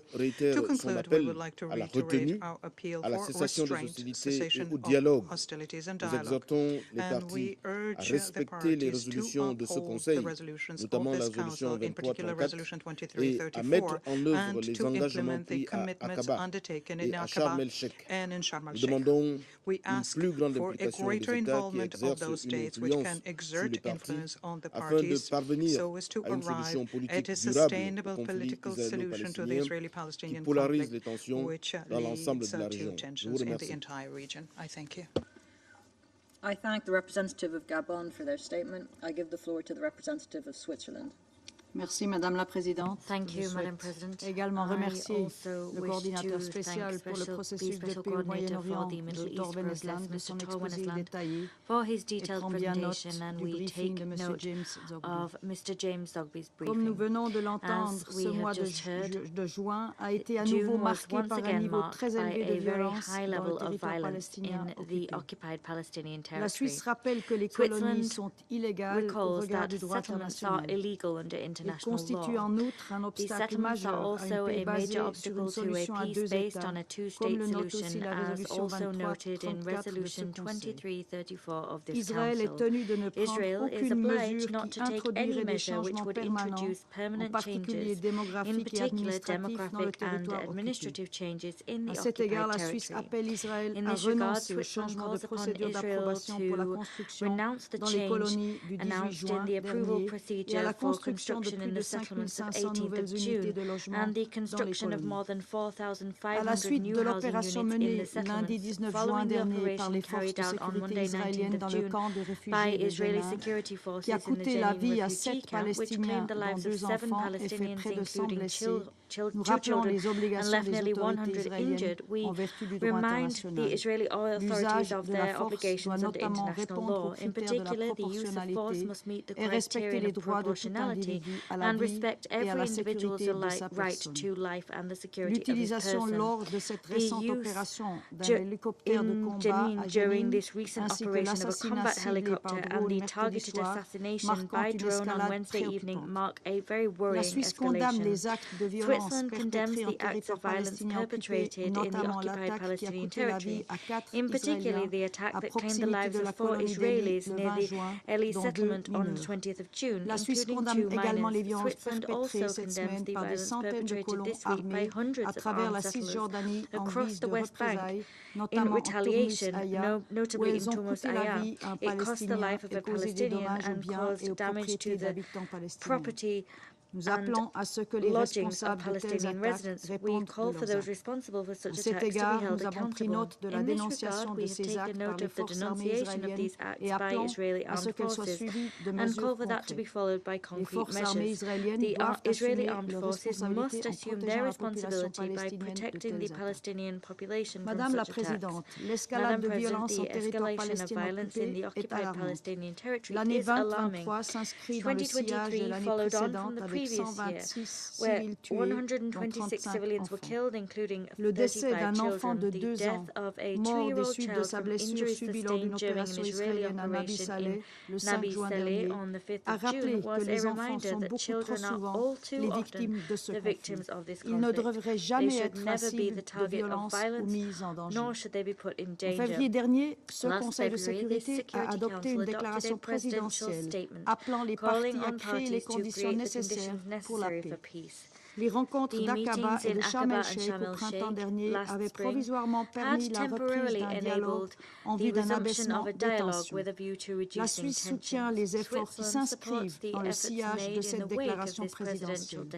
Elle appelle urgemment les dirigeants de toutes les parties à œuvrer à une désescalade et à reprendre de réels pourparlers traitant des causes profondes du conflit. La Suisse est prête, y compris avec ses bons offices, à soutenir de tels efforts visant à restaurer un horizon politique basé sur une solution à 2 États. Je vous remercie. I thank the representative of Switzerland for their statement. I give the floor to the representative of the United Kingdom. Thank you, Madam President. Let me start by thanking the Special Coordinator for his helpful update. We also take good note of Dr. Zogby's briefing. Madam President, as we've heard, the security situation in the West Bank and the occupied Palestinian territories continues to deteriorate. Last week saw more loss of life and showed how quickly and unpredictably events can change. It also underscored the urgent need for restraint, calm, and respect for the dignity of human life. 7 people, including 2 children, were killed in an Israeli raid in the city of Jenin in the West Bank. While the UK supports Israel's right to defend itself, its security operations must be in line with international humanitarian law, and every effort must be made to avoid civilian casualties. Terror attacks, such as the killing of 4 Israelis near the settlement of Eli by Hamas-affiliated gunmen on the 20th of June, are barbaric, unjustifiable, and undermine the safety and security of Israelis and Palestinians alike. The UK condemns these attacks without qualification. The glorification of the killers by Hamas and other organizations is abhorrent and heightens tensions where de-escalation is needed. We also unequivocally condemn recent scenes of settler violence in Turam's Aya, where homes and property were burned and civilians attacked, resulting in the death of 1 Palestinian. All perpetrators of these hate crimes need to be held to account, and we urge that steps are taken to prevent similar crimes happening again. Madam President, turning now to the report by the Special Coordinator, let me make 3 points. First, the report demonstrates the damaging effect of what it calls the relentless expansion of settlements on the prospects for peace. The UK's long-standing position remains unchanged. We oppose settlements which are illegal under international law, and we call on Israel to cease and reverse its policy of supporting their expansion. Second, the report also makes clear the value and importance of the dialogue that took place between senior Israelis and Palestinians earlier this year to build trust and manage relations. We echo the report's call for all sides to honour the commitments made in Aqaba and Sharm el-Sheikh. Finally, the UK shares the report's concerns about UNRWA's funding shortfalls. The agency provides vital services and hope to millions, and we call on all member states to work together to address this shortfall urgently. Thank you, Madam President. I thank the representative of the United Kingdom for their statement. I give the floor to the representative of China. Thank you, Madam President. Madam President, I thank Special Coordinator Tor Wennesland for his briefing just now. I also listened attentively to Dr. James Zogby's statement. The Palestinian question is at the heart of the Middle East issue and bears on the lasting peace, stability, and security in the Middle East region. China has always been upholding fairness and justice on the Palestinian question. It has all along firmly supported the Palestinian people's just cause of restoring their legitimate national rights.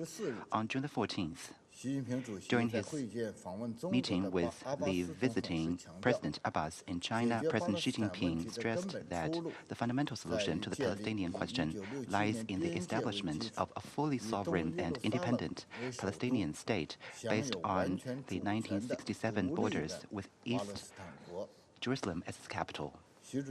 President Xi pointed out that Palestine's economic and livelihood needs should be met, and the international community needs to step up development assistance and humanitarian aid to Palestine.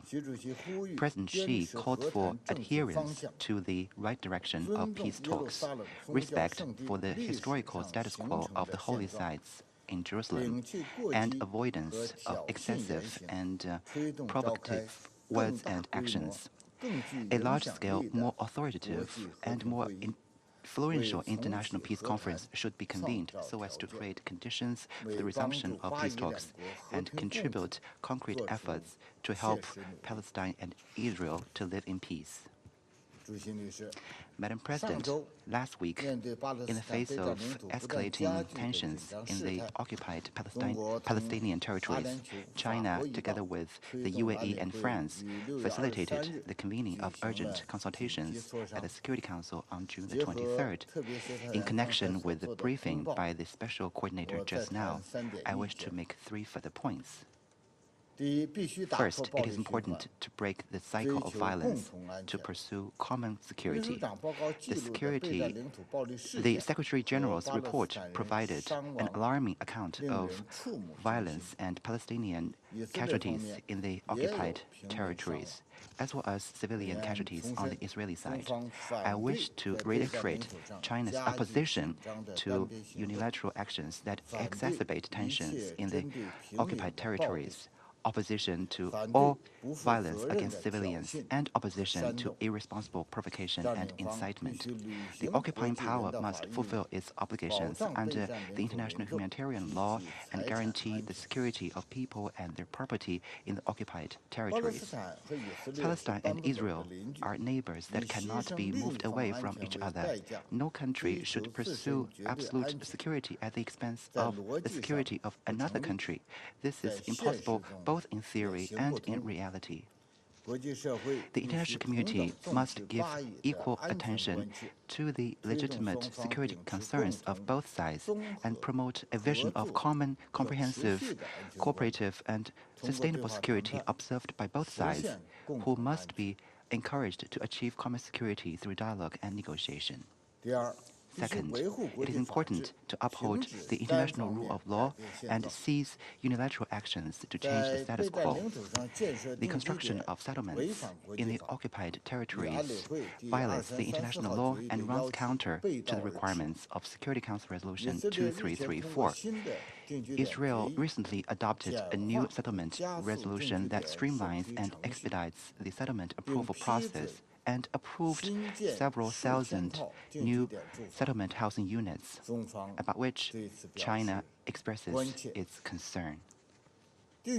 Every inch of settlement expansion represents a further squeeze on the living space of Palestine, a further encroachment on the land and resources of the occupied territories, and a further weakening of the two-state solution. We once again urge the cessation of all settlement activities and unilateral actions to change the status quo of the occupied territories. Third, it is important to honor political commitments and advance the two-state solution. It should be noted that the crisis and instabilities in the occupied Palestinian territories today are rooted in the occupation and settlement expansion for over half a century, and in the protracted stalemate of the Middle East peace process. The fundamental solution to the Palestinian-Israeli conflict and the Palestinian question lies in the resumption of peace talks and the implementation of the two-state solution.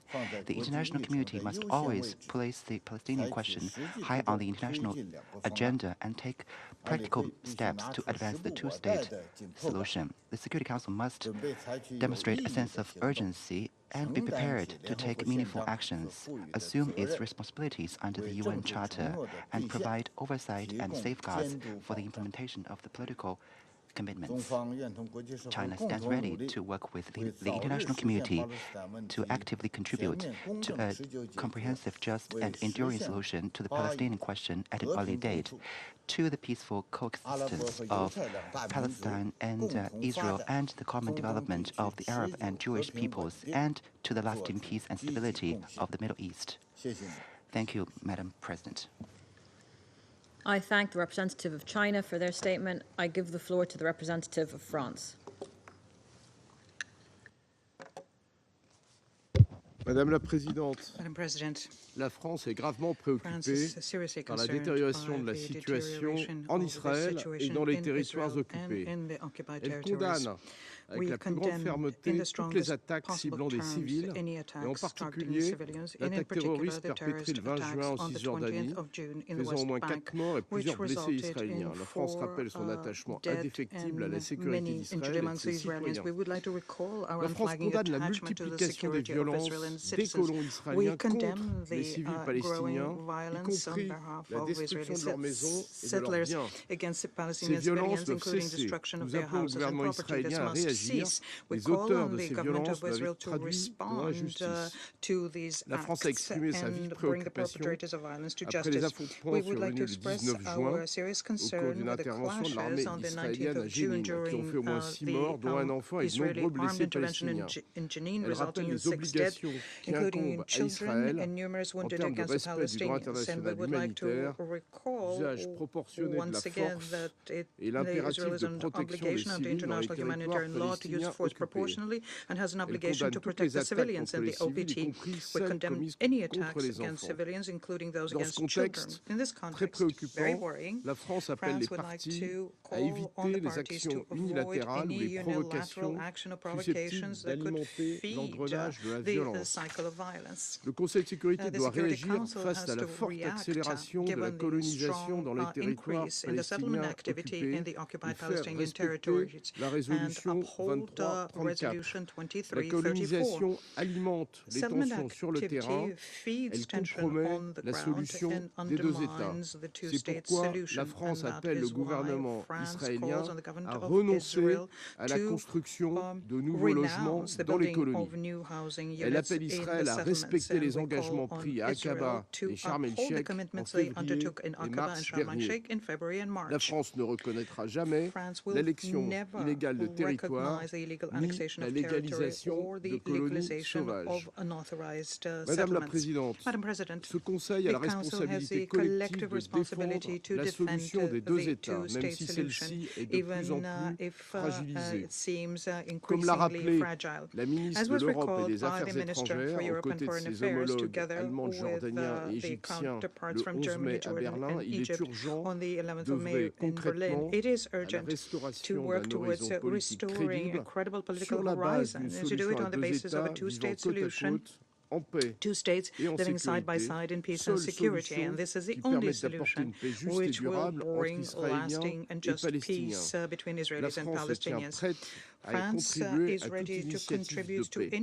Les Nations Unies, notamment le coordonnateur spécial, ont un rôle important à jouer pour soutenir ces efforts. Enfin, malgré la hausse des besoins dans les territoires palestiniens occupés, le Programme alimentaire mondial et l'UNRWA vont être contraints de suspendre certaines de leurs activités en Cisjordanie et à Gaza s'ils ne reçoivent pas de nouvelles ressources. Nous appelons les États membres à contribuer au financement de l'aide humanitaire dont dépendent de nombreux Palestiniens pour vivre. Je vous remercie. I thank the representative of France for their statement. I give the floor to the representative of Japan. Madam President, Japan welcomes the united message of the Security Council.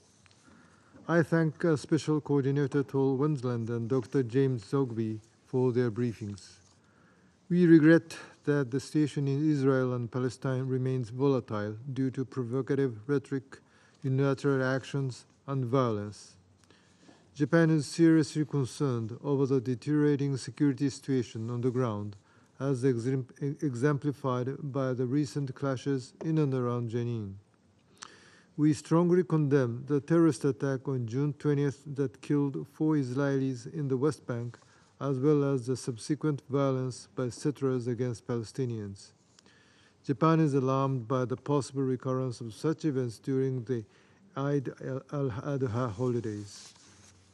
Madam President, Japan is seriously concerned by Israel's announcement regarding its decision to advance planning for the building of more than 4,000 new units on June 19th, as well as 1,000 units on June 21st at the Eli settlement.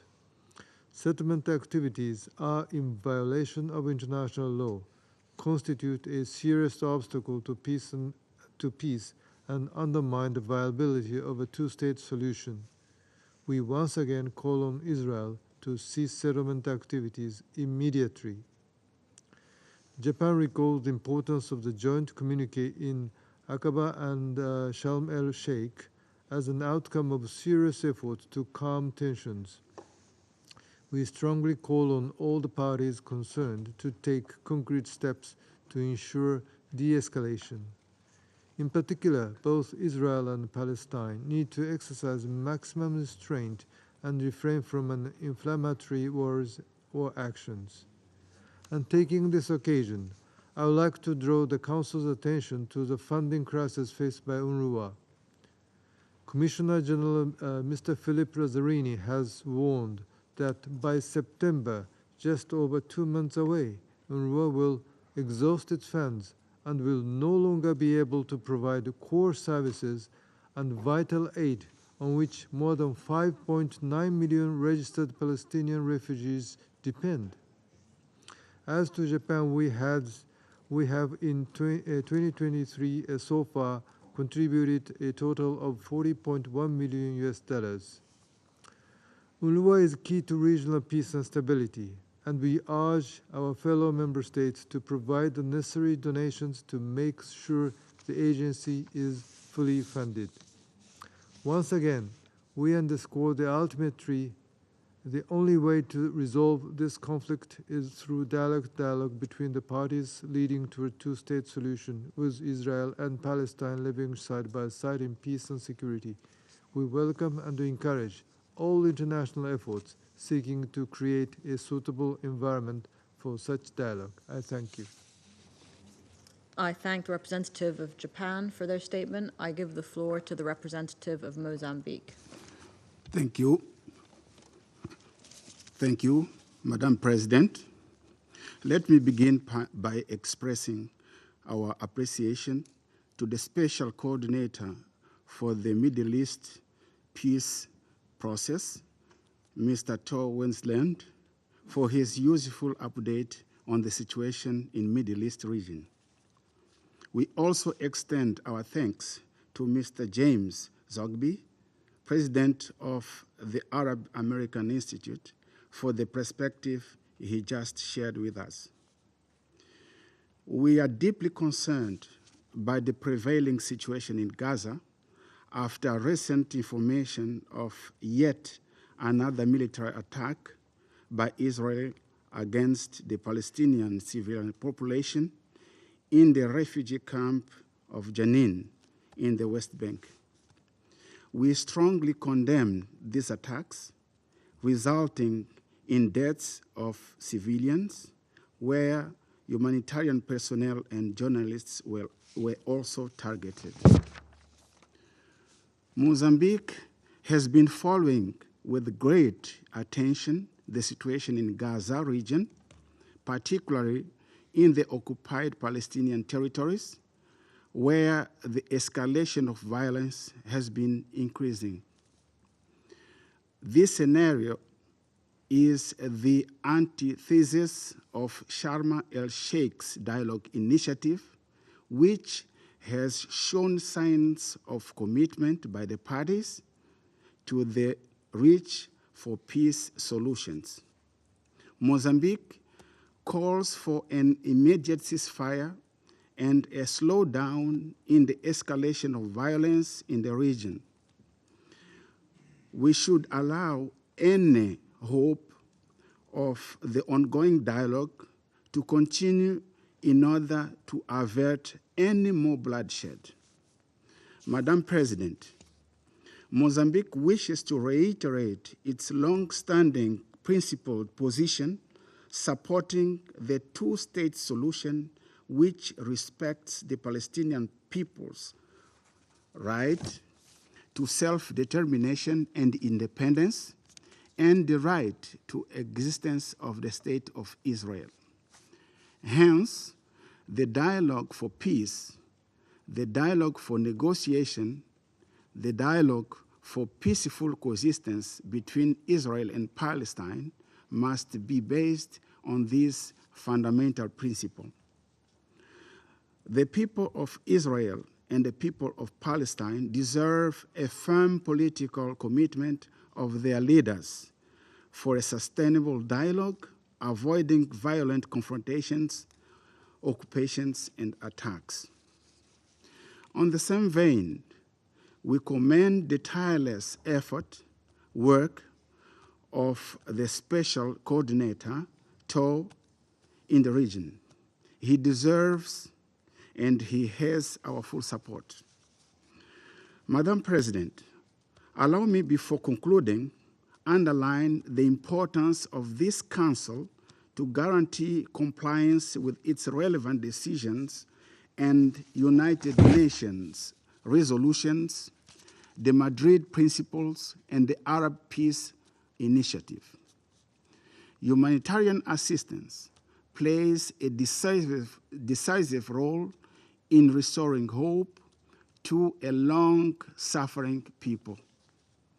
In this context, we call again for the strengthening of the role of and support for humanitarian institutions such as the United Nations Relief and Works Agency for Palestine Refugees in the Middle East, UNRWA, and the World Food Programme. I thank you, Madam President. I thank the representative of Mozambique for their statement. I give the floor to the representative of Albania. Thank you, Madam President. I thank the Special Coordinator for the update and Mr. Zogby for sharing his perspective with us today. Again, the key word of our meeting on this issue is violence. It has been particularly troubling and worrying in the course of the last 2 years. It is becoming alarming and deadlier, more and more traumatizing and debilitating. It risks becoming a normal, banal thing, including its deadly consequences with endless carnage on both sides. Yet we all know that violence has never been the right answer and will never be the solution. We should strongly resist the idea that parties are doomed to a never-ending conflict because it is a dead end, because it kills hope and annihilates efforts for peace. Last week was extremely fatal for both sides, and the loss of life among civilians, including children and women, is appalling. It is upon the parties to act and reverse this horrible trend of violence and escalation by withdrawing from unilateral acts, denouncing provocative actions, inflammatory rhetoric and incitement, rejecting extremist calls and nationalist extremism that trigger destabilization and security and foment more violence. Albania strongly condemns the terrorist attack committed by Hamas in Eli last Tuesday, causing the death of 4 Israeli civilians. We stand with Israel and support its right to self-defense from terror through proportionate response. Terrorist acts are unacceptable and unjustifiable and should be condemned by all at all times. So are their glorification or incitement of such acts. We are equally concerned by the impact of the conflict is having on Palestinians, often victims of disproportionate response. In this respect, we strongly condemn the repeated acts of ruthless settlers' violence towards Palestinian civilians. In a country of rule of law, no one has the right to self-justice, to blind revenge or collective punishment. We welcome the very strong-worded joint reaction of the Israeli security institutions and call on the law enforcement agencies to thoroughly investigate all the cases of settler violence towards civilians, hold those responsible accountable, and take the necessary measures to avoid such acts in the future. The international humanitarian law applies equally and must be fully respected by both sides. We call on the parties to respect their commitments taken in the ACPA and Sharm el-Sheikh meetings and work for appeasement. Like others in the Council, we are deeply worried by the recent announcement of the Israeli government approving thousands of additional settlements units and by reports of changes to Israel's system of settlement administration that expedite the planning and approvals of settlements. Settlements are illegal under international law, and they are an obstacle to peace and a driver of violence and insecurity for civilians. The full implementation of the Security Council Resolution 2334 is an international obligation. Colleagues, in the course of the last 75 years, efforts for peace in the Middle East have been continuous and at times have produced very encouraging results. In terms of volume, the countless ceasefires, proposals, plans, and roadmaps for resolving the conflict between Israelis and Palestinians can fill an entire room. Yet we must recognize that today we are not any closer to lasting peace. Unfortunately, destroying is easier than building, and the antagonists, the forces against peace, are also very powerful. At the core of the longest conflict in modern history lie some fundamental and complex questions such as that of identity, the claim to land, and the legitimate right of existence of the other. This is why we fully support the two-state solution, the only way, in our opinion, to guarantee a secure Israel and a viable and democratic Palestine, with Jerusalem as shared capital, living side by side as two states for two people, fully entitled to equal safety, security, and prosperity. It is an uphill path, of course, and obstacles are plethora, but peace is the only alternative, and it's always made by the brave and the visionary. The sooner a political horizon towards a genuine peace process is restored, the better the chances that we stop deploring endless violence and its deadly consequences and support genuine efforts for peace with the hope of celebrating a long-lasting peace one day. And I thank you. I thank the representative of Albania for their statement. I give the floor to the representative of Malta. Thank you. I also thank Dr. James Zogby for his remarks, as well as Special Coordinator Wennesland for his sobering briefing and his continued efforts to de-escalate the volatile situation on the ground. In 2016, this Council adopted Resolution 2334, which provides a clear roadmap towards peace. Nevertheless, the conflict continues, and serious violations of the resolution persist, pushing us further away from a credible peace process in the Middle East. In the past weeks, we have again seen alarming and deadly violence against civilians, which remains a tragic undercurrent of this prolonged conflict. Malta strongly condemns the terror attack which took place near the settlement of Eli in the occupied Western Bank last week, resulting in the killing of 4 Israeli civilians. There can be no justification for such appalling acts of violence, including their incitement or their glorification. The subsequent attacks by Israeli settlers against Palestinian residents and properties in the West Bank are also unjustifiable and must be allowed to continue to take and must not be allowed to continue to take place without impunity. We remain disturbed by the number of casualties and injuries resulting from Israeli security forces' occupation in the West Bank. Military incursions, such as the one that took place in Jenin on 19 June, which left several Palestinians dead, including children, and over 90 injured, are deeply concerning. The disproportionate use of live ammunition and explosive weapons in populated areas during these operations only contributes to the cycle of violence. Malta urges Israel to exercise utmost restraint, to abide by international humanitarian law, and to prioritize the protection of civilians. We must also emphasize that too many women and children on both sides continue to unjustly suffer the consequences of this conflict.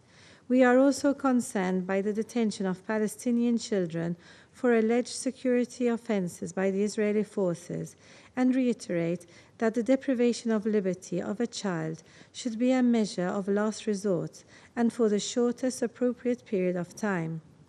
We also remain concerned with the involvement of Palestinian youth in terrorist activities. Malta strongly reiterates concern at the Israeli government's decision to expedite expansions of settlements and the advancements of thousands of settlement housing units in the occupied West Bank, including East Jerusalem. Such actions move us further away from a just and lasting peace and imperil the viability of an independent, contiguous Palestinian state. We recall that expansion of settlements, demolition of homes, and displacement of Palestinians violate international law and relevant UN resolutions, including Resolution 2334. They also have humanitarian repercussions on Palestinian lives. We call on Israel to halt and reverse such unilateral decisions, which breed division and further inflame tensions. President, immediate steps need to be taken to de-escalate the situation, reverse negative trends, and relaunch credible negotiations and dialogue between both parties. We appeal to both sides to hold further meetings in Aqaba and Sharm el-Sheikh Quintet format in the spirit of the escalation and to implement the commitments made in the respective joint communiques. The international community needs to come together to participate and support international and regional diplomatic efforts aimed at salvaging the stalled peace process.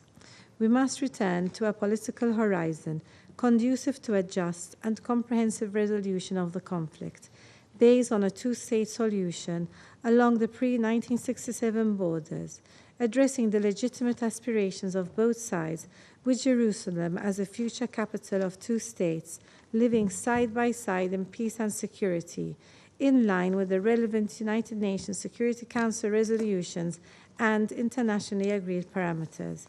We stand convinced that this remains the only viable path to peace. I thank you. I thank the representative of Malta for their statement. I give the floor to the representative of Brazil. Thank you, Madam President. I thank Mr. Wensland for his presentation and for his valuable work on the ground. I also thank Mr. James Zogby for his briefing. Last week, we witnessed a worrying surge of violence in the West Bank. One more of troubling cycles of spiraling violence that have continued for years in Israel and Palestine. The escalating Israeli military actions, including aerial strikes, the first in the West Bank in almost 20 years, further exacerbates the tensions. Among those injured last week, there was the son of a Brazilian citizen, shot in the head and shoulder during the invasion of the Palestinian village of Turmus Aya by Israeli settlers. The scale of hostilities, the number of casualties, and the use of new armaments reignite the risk of tension escalation in the West Bank. Reports indicate dangerous and hate-filled rhetoric, provocations, and incitement from officials of both sides fueling violence. Brazil urges all parties to promote calm and exercise utmost restraint. Brazil strongly condemns all violence against civilians, be they Palestinians or Israelis. Israel is obliged under international humanitarian law to safeguard the civilian population from violence. We call upon Israel to adhere strictly to the fundamental principles of proportionality, precaution, necessity, and humanity in all its military operations. Madam President, Brazil condemns the recent decisions by the Israeli government to advance the construction of housing units in existing settlements in the West Bank, as well as the modification of settlement approval procedures in order to expedite the process of authorization. This decision violates international law, specifically Resolution 2334. As the Secretary General's recent report highlights, those decisions are reshaping the geography and threatening the feasibility of the two-state solution. Brazil urges the Israeli government to immediately and completely cease all settlement activities and fully respect all of its obligations under international law. Demolitions and evictions, including internationally funded humanitarian projects, as well as structures related to income generation and the provision of essential services, also entails numerous human rights violations and raise concern about the risk of forcible transfer. The situation in Gaza also remains critical. Access restrictions affect patients in need of medical care and block the availability of essential medicines. Much more needs to be done to alleviate the humanitarian solution, improve the economy, lift the closure in line with Resolution 1860. Brazil echoes the calls for renewed efforts to restore UNRWA's capabilities. Unless new funding is received, the agency may be unable to maintain critical services. Brazil remains convinced that the mere administration of the conflict is not a viable alternative. Resuming peace negotiations is of paramount importance, but without political will, there is no way forward. Regrettably, the commitments made in Aqaba and Sharm el-Sheikh to desist from provocative unilateral actions and pursue de-escalation measures have not been kept. We urgently need to find ways to break those terrible cycles and promote an effective process towards sustainable peace in the region. And I thank you. I thank the representative of Brazil for their statement. I shall now make a statement in my capacity as the representative of the United Arab Emirates. I thank the Special Coordinator, Mr. Tor Wensland, for his comprehensive briefing and his efforts against a gravely alarming backdrop. I am also grateful to Dr. James Zogby for his important remarks today. Colleagues, it is crucial that the warnings we have heard today are heeded. Last week's events mark a dangerous escalation. That much is clear. But we must acknowledge that they also represent the inevitable outcome of a moribund peace process. As others have said here today, the situation is approaching the point of no return, risking a complete breakdown of any semblance of stability and security. The specter of the Intifada and the widespread violence that gripped Israel and the occupied Palestinian territory more than 2 decades ago looms perilously large. Colleagues, we are courting disaster if we do not collectively work to avoid that outcome at all costs. Accordingly, I wish to make 3 points. First, the situation is long past expressions of concern and condemnation. The Security Council and the international community must assume their responsibilities and move beyond the evidently failed status quo. It is time for determined, intensified action to help de-escalate the situation on the ground and revive the peace process. This means greater diplomatic efforts at both the regional and international levels. The international community must also firmly underscore to the parties that incitement begets incitement, violence begets violence, and security is ephemeral in the absence of justice, rule of law, and accountability. This Council must be unequivocal in its rejection of all illegal actions in the occupied Palestinian territory, including those at the core of the current heightened tensions. That includes the repeated and violent incursions by Israel into Palestinian cities and villages especially in Nablus and Jenin most recently. During this month, we also witnessed the first aerial bombardment in the West Bank since 2002, another data point of an alarming deterioration on ground that should set this Council's alarm bells ringing. Second, the incitement of violence risks undermining what remains of the hard-won gains of the past and could result in regional spillover as well. In a visit to an illegal outpost far in the interior of the West Bank, an Israeli senior official celebrated the settlement and called for the killing of thousands of Palestinians. This must be identified for what it is, dangerous and irresponsible incitement to violence. It must be condemned without prevarication. Statements such as this from the highest levels of government fuel grievances and stoke tensions. Leaders should use their influential positions to responsibly renounce and condemn hatred and violence, not feed them. 2 weeks ago, this Council adopted landmark Resolution 2686. It recognized hate speech as a contributor to fueling grievance and driving the outbreak and escalation of conflict. There is no place on earth where the raw elements of conflict fueled by hate speech are so evident. We saw this play out with the burning of copies of the Quran by Israeli settlers last week in Nablus. Illegal practices in Jerusalem, particularly the repeated storming of Al-Aqsa Mosque, continued to be a source of domestic and regional tensions. At a time when the region desperately needs peace and stability after decades of conflict, it is imperative to prevent such spillover.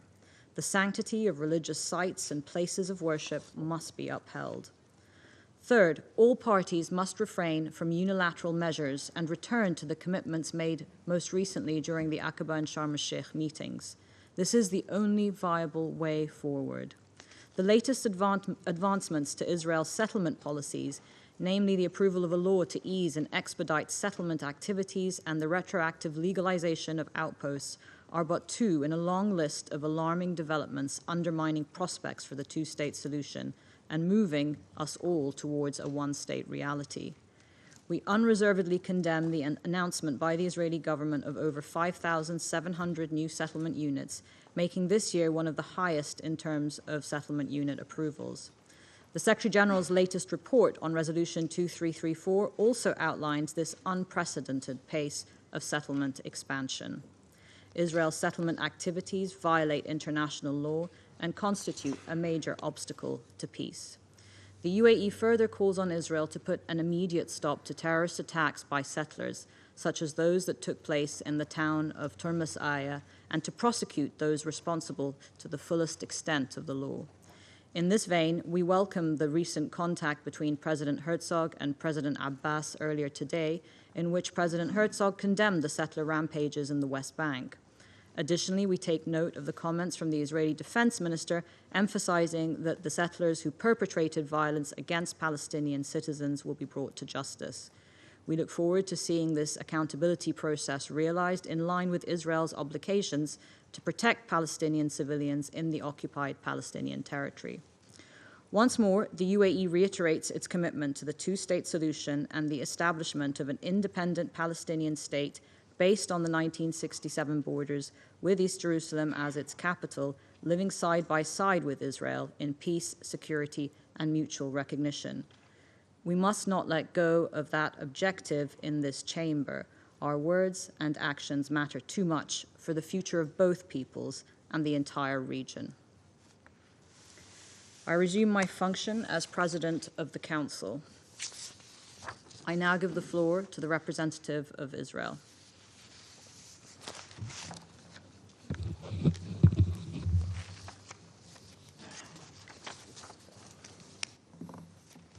Thank you, Madam President. Last Tuesday, Elisha Antman, a 17-year-old who had just finished high school, was nearing the end of his shift at a restaurant near the town of Eli. This was Elisha's very last shift. You see, he had been working there for 9 months. He had saved up some money and made plans to spend his summer hiking. Last Tuesday was, in fact, Elisha's last shift, but tragically, Elisha will not be taking a trip this summer. He will not be hiking.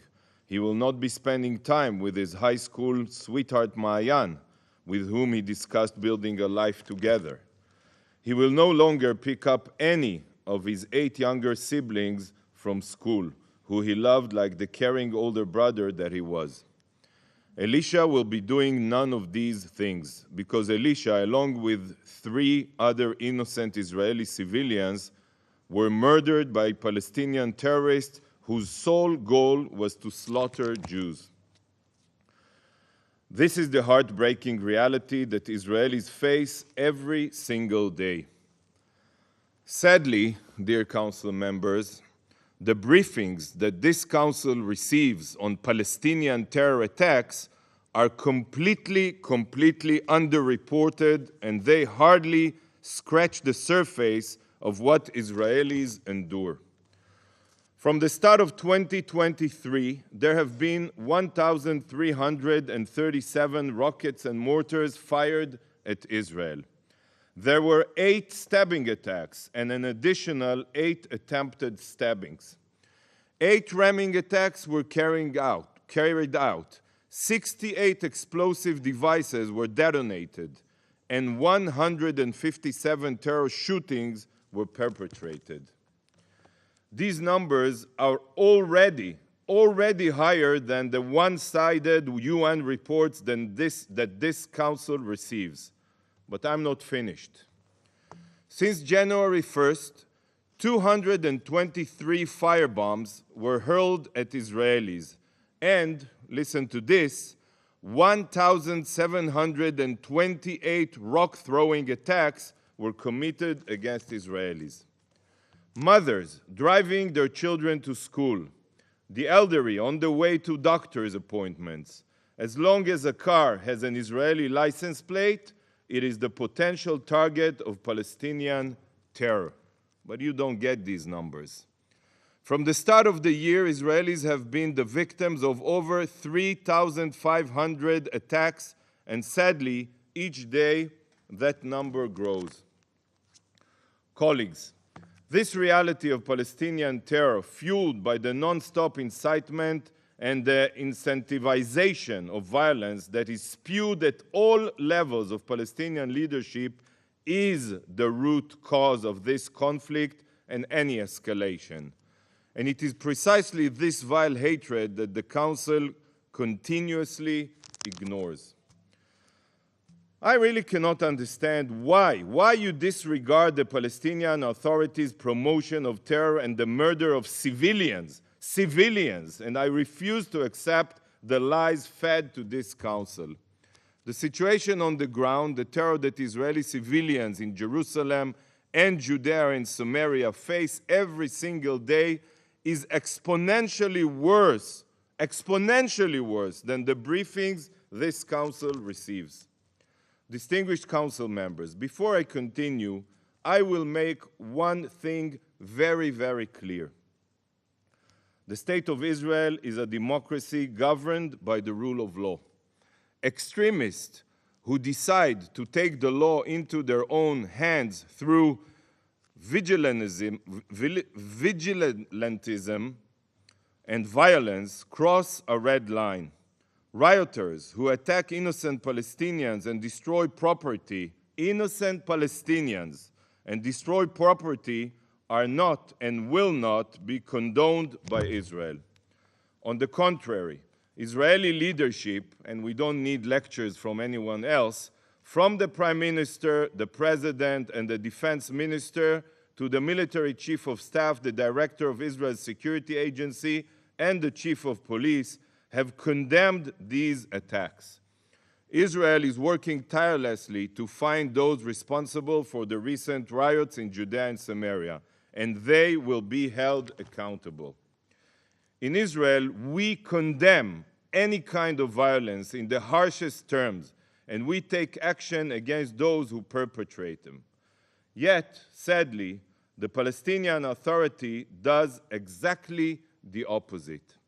Not only regarding violence and damage of property, but even in regards to the murder of innocent civilians, including children. Terror, violence, the murder of Jews, all of these has been normalized in Palestinian society. This reality of incitement starts at the very top with President Abbas and his Fatah party officials, and it trickles all the way down even into kindergartens. Palestinians are taught to hate. They are educated to murder. They are told that martyrdom and jihad is the only way. And the reason behind this campaign of incitement is that the Palestinians are interested in one thing and one thing only: the destruction of the very notion of a Jewish state. This has been the case from well before 1967 and even before Israel's establishment. Judea and Samaria has absolutely nothing to do with it. After all, if President Abbas was willing to accept that Israel is the homeland of the Jewish people, why would he blame time and again the United Kingdom over the Balfour Declaration? That's what he said exactly here in the General Assembly when the PA insisted on commemorating the 75th anniversary of Israel and call it the Nakba, the catastrophe. This cancerous hatred has poisoned the minds of children and adults alike. There are now entire generations of Palestinians who have no interest in peace, but only in spilling Jewish blood. And this, council member, is the root of the conflict. This is what should be addressed and condemned by each and every one of you today and always. Nothing will change until you tackle the root of the conflict. Madam President, here I am sitting before you all and harshly condemning the violence perpetrated by Jews against innocent Palestinians at the hands of a few extremist Israelis. Yet, where is the Palestinian representative's condemnation of young Elisha's murder or of any act of terror? Do you condemn the recent brutal terror attack in Eli? Does your president condemn it? Will any Palestinian leader, anyone at all, condemn it? Of course not. You won't condemn Elisha's murder, just as you didn't condemn the murder of Meir Tamari at the end of May, or the heartless killing of Lucy D. and her two young daughters, Maya and Rina, in April, or any other vicious act of Palestinian terror. Not only is the Palestinian refusal to condemn terror never mentioned here, but their murderous pay-for-slay policy is also met with continued silence. Silence, what a disgrace. For the Palestinian Authority, not only is violence against Jews not condemnable, it is commendable. By law, the Palestinian Authority allocates hundreds of millions of dollars to murderers and their families. 7% of their budget, by the way. This is far more than what is given as welfare to Palestinian families living under the poverty line. The Palestinian Authority rewards terrorists, incentivizes bloodshed, and it does so with pride. But you sadly continue to believe that the situation on the ground is escalating because of building permits? This twisted culture of hate and incitement that permits top-down throughout Palestinian society is the only reason that the violence continues. It is the only barrier to any form of reconciliation. So, distinguished council member, I ask, why do we hold these repetitive discussions if the root of the problem is constantly ignored? How can this council possibly aim to prevent violence if even the sick practice of rewarding terrorists isn't condemned or addressed?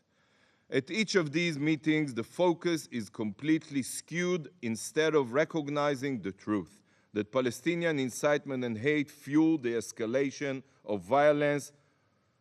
Most of you prefer to blame Israel. The escalation isn't a result of rare acts of despicable Israeli extremists who will be brought to justice. And it surely isn't the result of issuing building permits in already existing communities. These things do not drive Palestinian teenagers to pick up guns and knives against Israelis. The violence is purely the result of the toxic brainwashing of Palestinians, sponsored and organized by their leaders, be it the Palestinian Authority or Hamas and Islamic Jihad, designated terror organizations. Palestinian terror attacks have been relentless, regardless of Israel's various governments, right-wing, left-wing, centrist. It makes no difference to the Palestinians. No matter who the prime minister is or who sits in the cabinet, Palestinian incitement persists, and as a result, Palestinian terror persists. Time and time again, Israeli prime ministers offered the Palestinians a state. They offered negotiations, and time again, the Palestinians rejected any peace plan. There is no clearer proof that the true goal of Palestinian leadership is not the establishment of a Palestinian state, but rather the destruction of the Jewish state. As long as this fact is ignored, and as long as any comparison is made between the neutralization of Palestinian terrorists posing imminent threats and innocent Israeli victims of terror, you promote the Palestinians' murderers' ideology. The very notion of a cycle of violence is completely false. There is no such a thing as cycle of violence. Terrorists are murdering Israelis as a result of poisonous Palestinian incitement, and Israel is taking action to defend itself. There is no cycle. Colleagues, on the note of Israeli building permits in Judea and Samaria, I would like to clarify again. These steps are not an impediment to peace, and the building will not stop. Constructing homes in communities, existing communities across Judea and Samaria, is not an inflammatory step. Judea and Samaria is the heartland of the Jewish people. And I know you know why we are called Jews. We are called Jews because we are from Judea. It was the home of our forefathers. It was where our holy tabernacle stood. It was where our kings and prophets lived. It is an integral part of our heritage and who we are, both as a nation and a faith. And we, the Jewish people, hold moral, legal, and historic rights to the land. Despite it being constantly referred to here as the occupied Palestinian territories, the land has never been sovereign territory of any Palestinian entity. Never. These are disputed territories, and the Jewish people cannot be occupiers in our homeland, in our own land. Did you know that Israeli communities make up less than 2% of the entire area? 2%, less than 2%. Yet, there are hundreds of thousands of Israelis living in these communities. And as shocking as it may seem to some of you, Israelis living in Judea and Samaria are human beings too. And they also deserve basic needs, such as infrastructure and housing. The building there will not stop. I will also add that construction in already existing communities definitely doesn't prevent the first step towards peace, the real first step, sitting down at the negotiating table. Distinguished council members, when the international community falsely places the blame on Israel while it ignores the root cause of the conflict, I constantly ask myself the same question. What do you honestly expect Israel to do tomorrow morning? Really, tomorrow morning. Did you expect us to simply give in to all of the Palestinian demands, to turn the hills of Judea and Samaria into terror rocket launch pads overlooking Israeli cities, just like what happened in Gaza? This is what you expect Israel to do tomorrow morning? This is not an imaginary scenario. Just yesterday, 2 rockets were fired from Jenin toward Israel. Gaza is ruled today by jihadist terror organization hell-bent on Israel's utter destruction, and we all know what would happen to Judea and Samaria, that you call the West Bank, if Palestinian elections were held tomorrow, or if, God forbid, Israel would withdraw totally from the territories. Hamas and other designated terror groups would win, take control, and then, as it happened in Gaza, throw Palestinian Authority officials off rooftops just as they did in Gaza. President Abbas, who is in his 19th year of his 4-year term, doesn't represent today the Palestinian people. Definitely not the Palestinians in Gaza, but also not the Palestinians in Judea and Samaria. So again, what do you expect Israel to do until the Palestinians have a leader who is willing to sit down at the negotiating table? Should we deny our citizens basic human needs? Even now, the Palestinian Authority refuses to take any action against growing jihadists, entrenchment in their cities, and the expanding terror infrastructure being built right under their noses. Israel will not stand idly by as Hamas, Islamic Jihad, and other new terror groups like the Lion Den grow in Jenin, Nablus, or Jericho. If the Palestinian Authority will not act against them, Israel will. Yet once again, this discussion is spent ignoring the true obstacle to a brighter future in the Middle East, while focusing solely on the Palestinians' anti-Israel lies and propaganda. It's shameful. Madam President, sadly, these meetings have a tendency of neglecting the real threats to the Middle East, and it doesn't end with disregarding Palestinian incitement. The Middle East is hurtling down a very short path to region-wide conflict and bloodshed. Yet this council continuously fails to mention the nuclear Shiite elephant in the room. The Ayatollah regime, the world's #1 state sponsor of terror, is galloping today towards nuclear weapons. It is funding and arming its terror proxies across the Middle East. The Houthis in Yemen, terror groups in Iraq, Hezbollah in Lebanon and Syria, Hamas and Islamic Jihad in Gaza, and the list goes on. As a result of Iran's transfer of hundreds of millions of dollars, arms shipments, the sharing of weapons manufacturing expertise, and more, these terror groups have now become terror armies. Their influence is expanding, their weaponry is advancing, and they are becoming more emboldened by the day.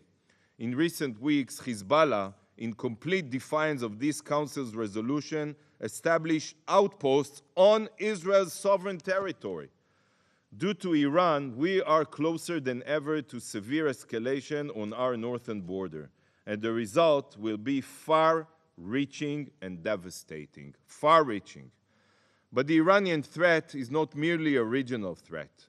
From cyber attacks in Albania and the endangering of maritime trade to supplying attack drones used against Ukrainian civilians, the Ayatollah regime is the cause of destabilization on a worldwide scale. What more must happen for you all to understand this?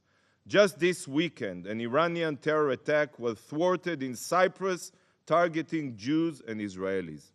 The Ayatollahs are exporting terror to all corners of the earth, and they are doing so with impunity. This is the real impunity.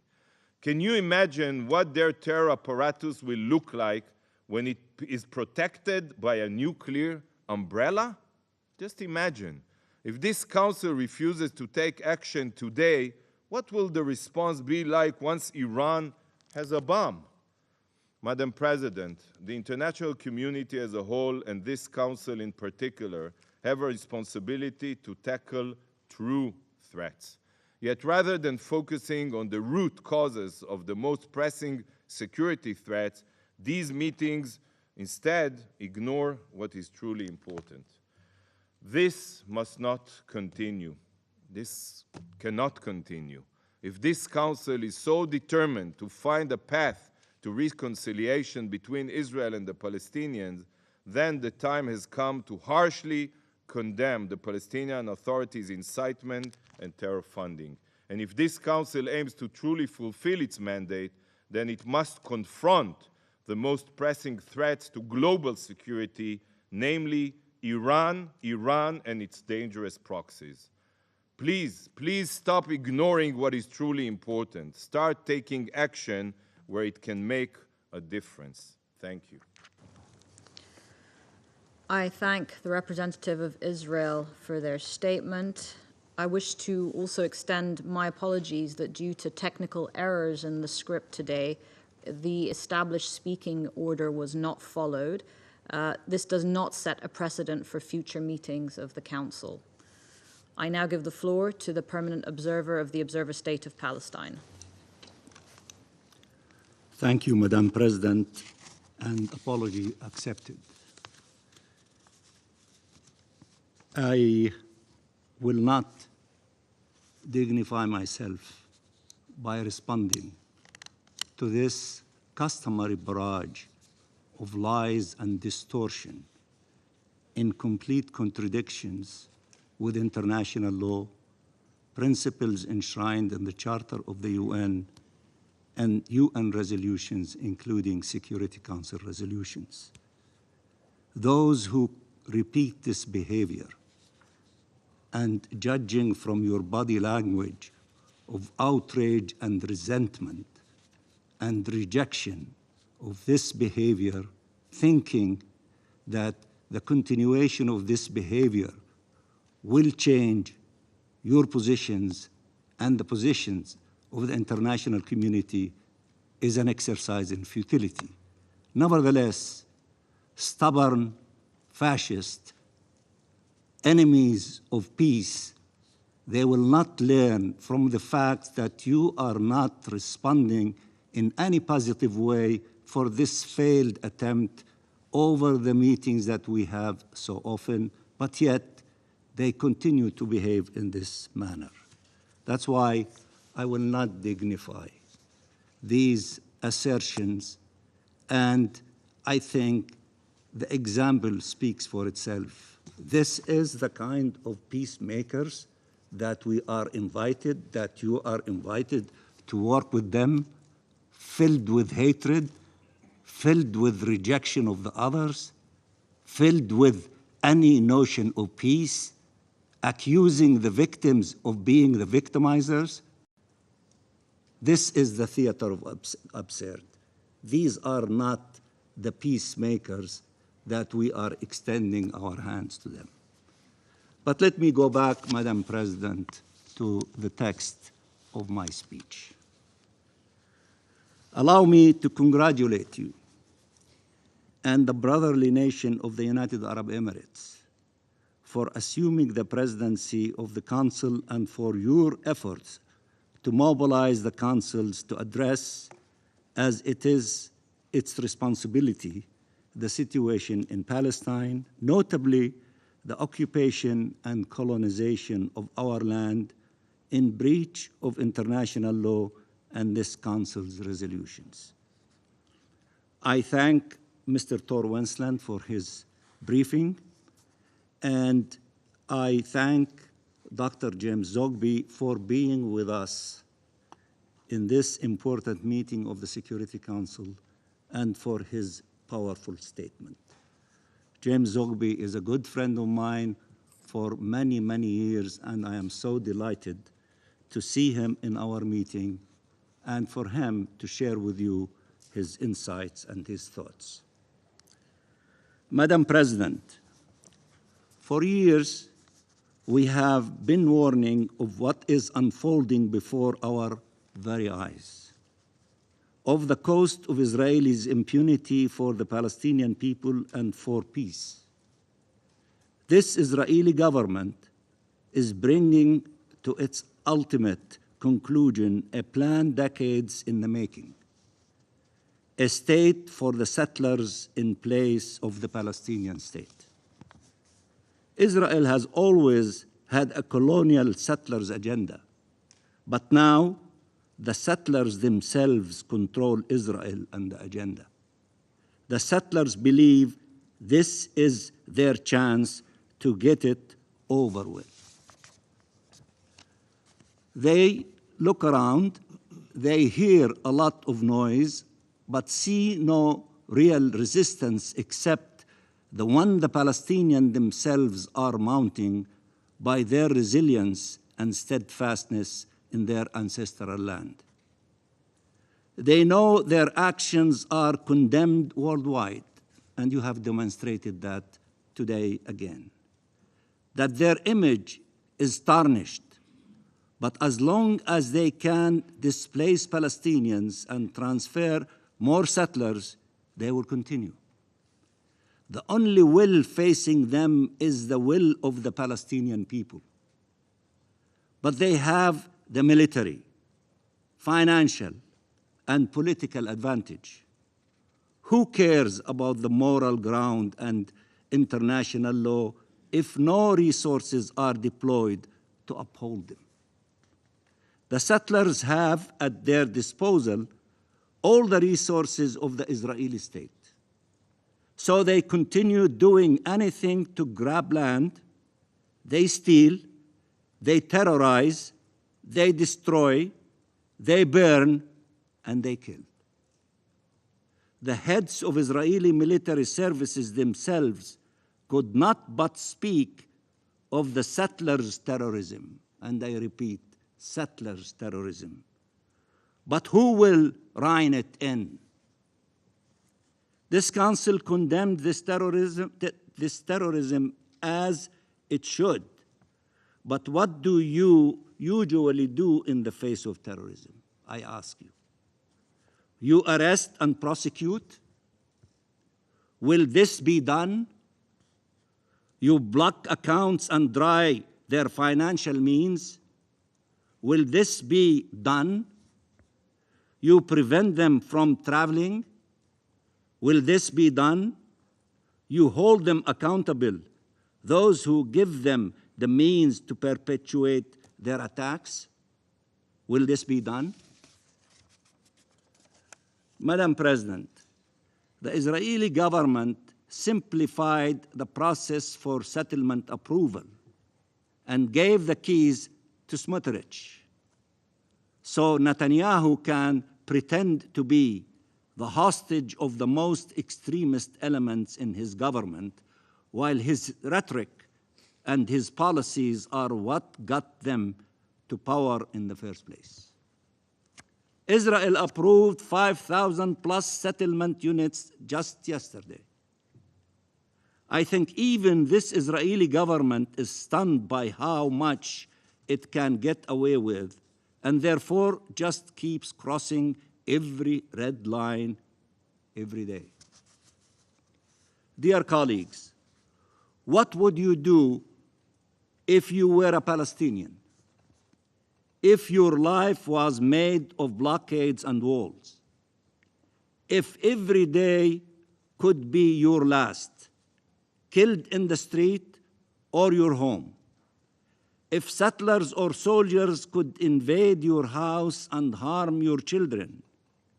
If you were deprived of your land, your freedom, and if your human dignity was under daily assault, what would you do? Tell me, what would you do if you face that situation on a daily basis?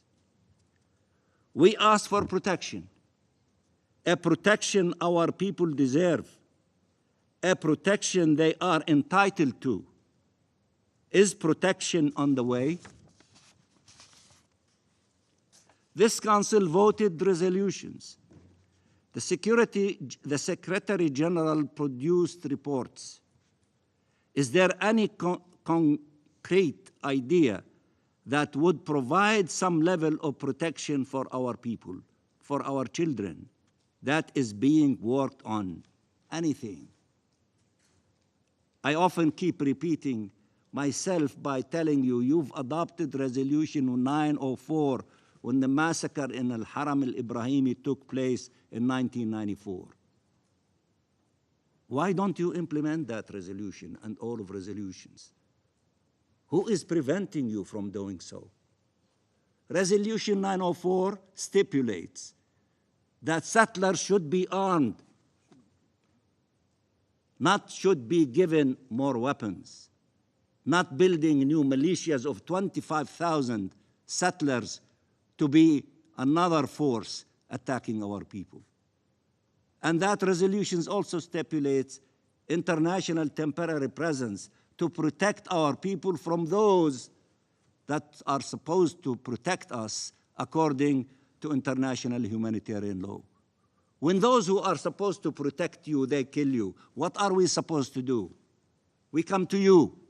You adopt a resolution. Why don't you implement it?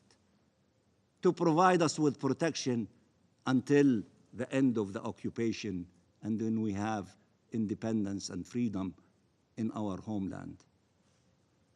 We sought accountability. Don't you all recognize it? It is the best way to prevent reoccurrence of crimes. Aren't Palestinian victims entitled to justice? Are they less human, less worthy? Are their lives less relevant? We left no stone unturned, pushing for commissions of inquiry, trying to activate universal jurisdiction, joining the ICC. Can it be that the ICC is the only one not aware of the crimes underway and of the criminals committing them? When they are confessing their crimes every day, committing them in broad daylight, legislating them, adopting budgets for their commission, spelling them out in government guidelines and plans, and boasting about them? Why is it that accountability must be immediately delivered to some and can be obstructed forever for others like us? Not listing Israel, given the actions of Israeli occupation forces and settlers against Palestinian children, gives them license to continue killing and maiming our children, as was supposed to be in the report of the SG, but he selected not to list Israel on in that report. We were told to be patient, that these are complicated processes, that they take time, and that there are stages and that every chance needs to be given to the violator before listing them as an incentive to correct course. And then we saw other situations where things are much simpler, much faster, where a different logic is at play. Our people fall victim once again of these double standards. And by the way, there is another victim, the credibility and authority of the list and of this international law-based order. What message is being sent to the Palestinian people? Please think hard. What message is being sent to the Palestinian people? No one wins if despair prevails. Let me repeat, no one wins if despair prevails. Despair will not lead to surrender.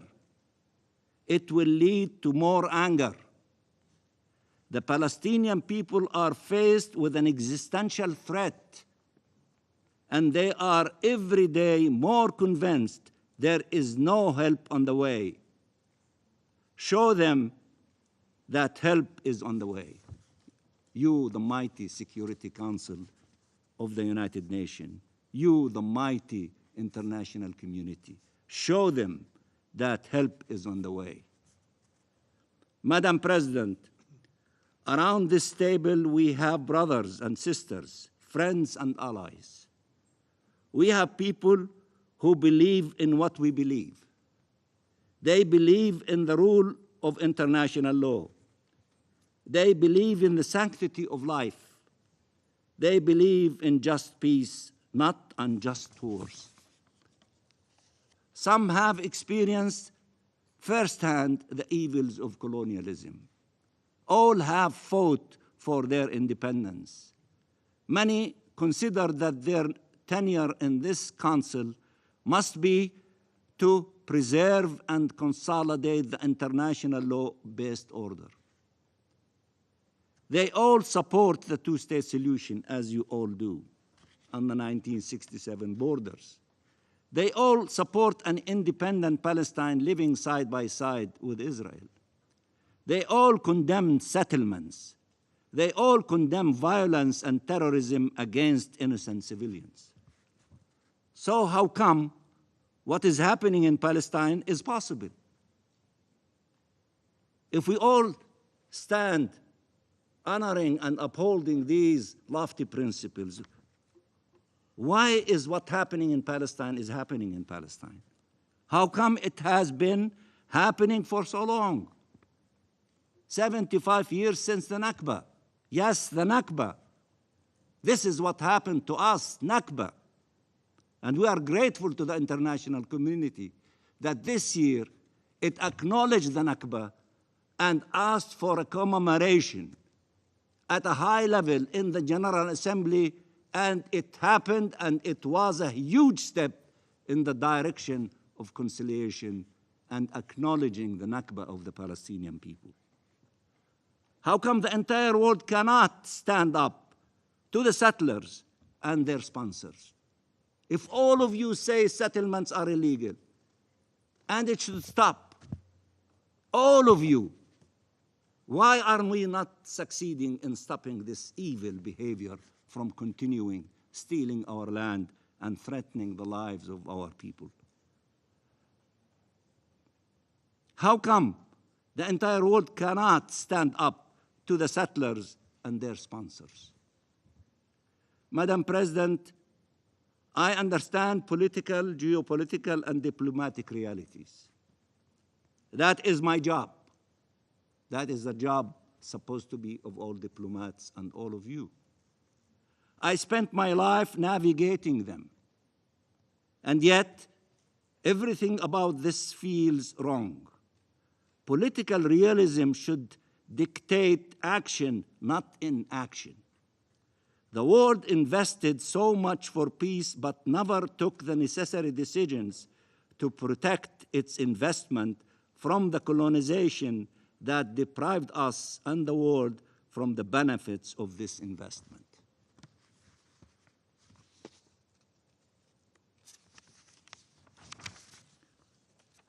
Is there anything that this Israeli government or Israeli settlers would do that would change the equation and lead to accountability?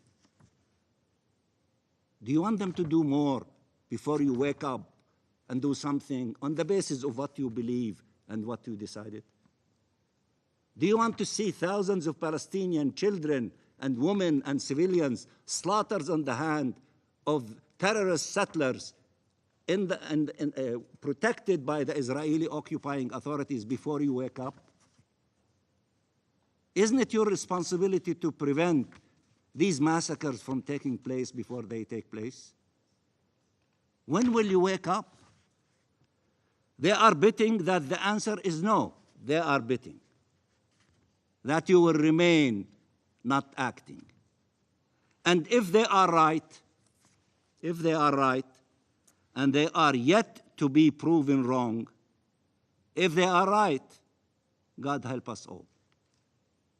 Because what we have seen is not going to be it. What we will see is even worse. Madam President, for the global South and for many people across the world, Palestine is an indicator of how well or how ill the international law-based order is. Let me repeat. Palestine is an indicator of how well or how ill the international based order is. They see in our faith the proof of double standards and injustice, of the fact this system is designed to work for some and not others. It creates grievances far beyond Palestine. It entrenches mistrust and misunderstandings. We should be standing shoulder to shoulder together, finding ways to provide protection, pursue accountability, achieve justice, so that freedom and peace can prevail. Is there anywhere these discussions are taking place? The stakes are too high to just go through the motions of meeting and stating and condemning. We repeat ourselves a lot. These are needed as prelude to action, not as a substitute to it. We stand ready to do our part as Palestinians for as long as we humanly can. But time is running out. Regardless how hard taking the necessary decisions may seem now, the consequences of not taking them are infinitely higher. And I thank you very much, Madam President. I thank the permanent observer of the Observer State of Palestine for his statement. There are no more names inscribed on the list of speakers. I now invite council members to informal consultations to continue our discussion on the subject. The meeting is adjourned.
Radio Swiss Jazz. Radio Swiss Jazz wünscht Ihnen einen schönen Abend mit der Sendung Jazz for Dinner. Jazz, Soul und Blues vom Feinsten zum Entspannen und Genießen. Radio Swiss Jazz vous souhaite une belle soirée avec l'émission Jazz for Dinner pour votre détente et votre plaisir.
When you're dead, you're done. You better let the good time roll, baby. Oh, let's get it on, mama. And I don't care if you're old. Get yourself together and let the good time roll. Don't sit there mumbling, talking trash. If you want to have a ball, you gotta go and spend some cash and let the good time roll, baby.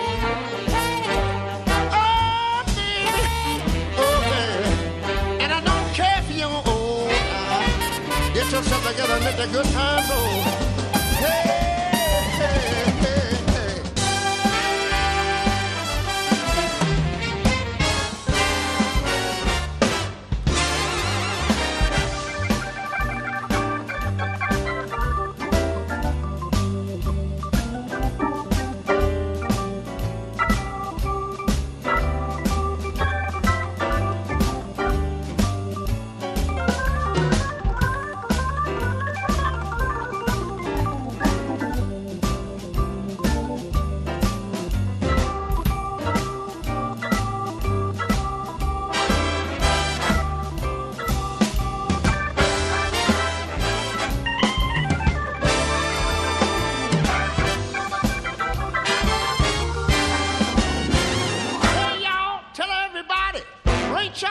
cent time. Got $1.25 and I'm just riding the cloud now. Don't let nobody play me cheap. I got 50 cents more than I am gonna keep. I'm gonna take good time to roll. Oh, baby. Oh, baby. And I don't care if you're old. Get yourself together, let the good time roll.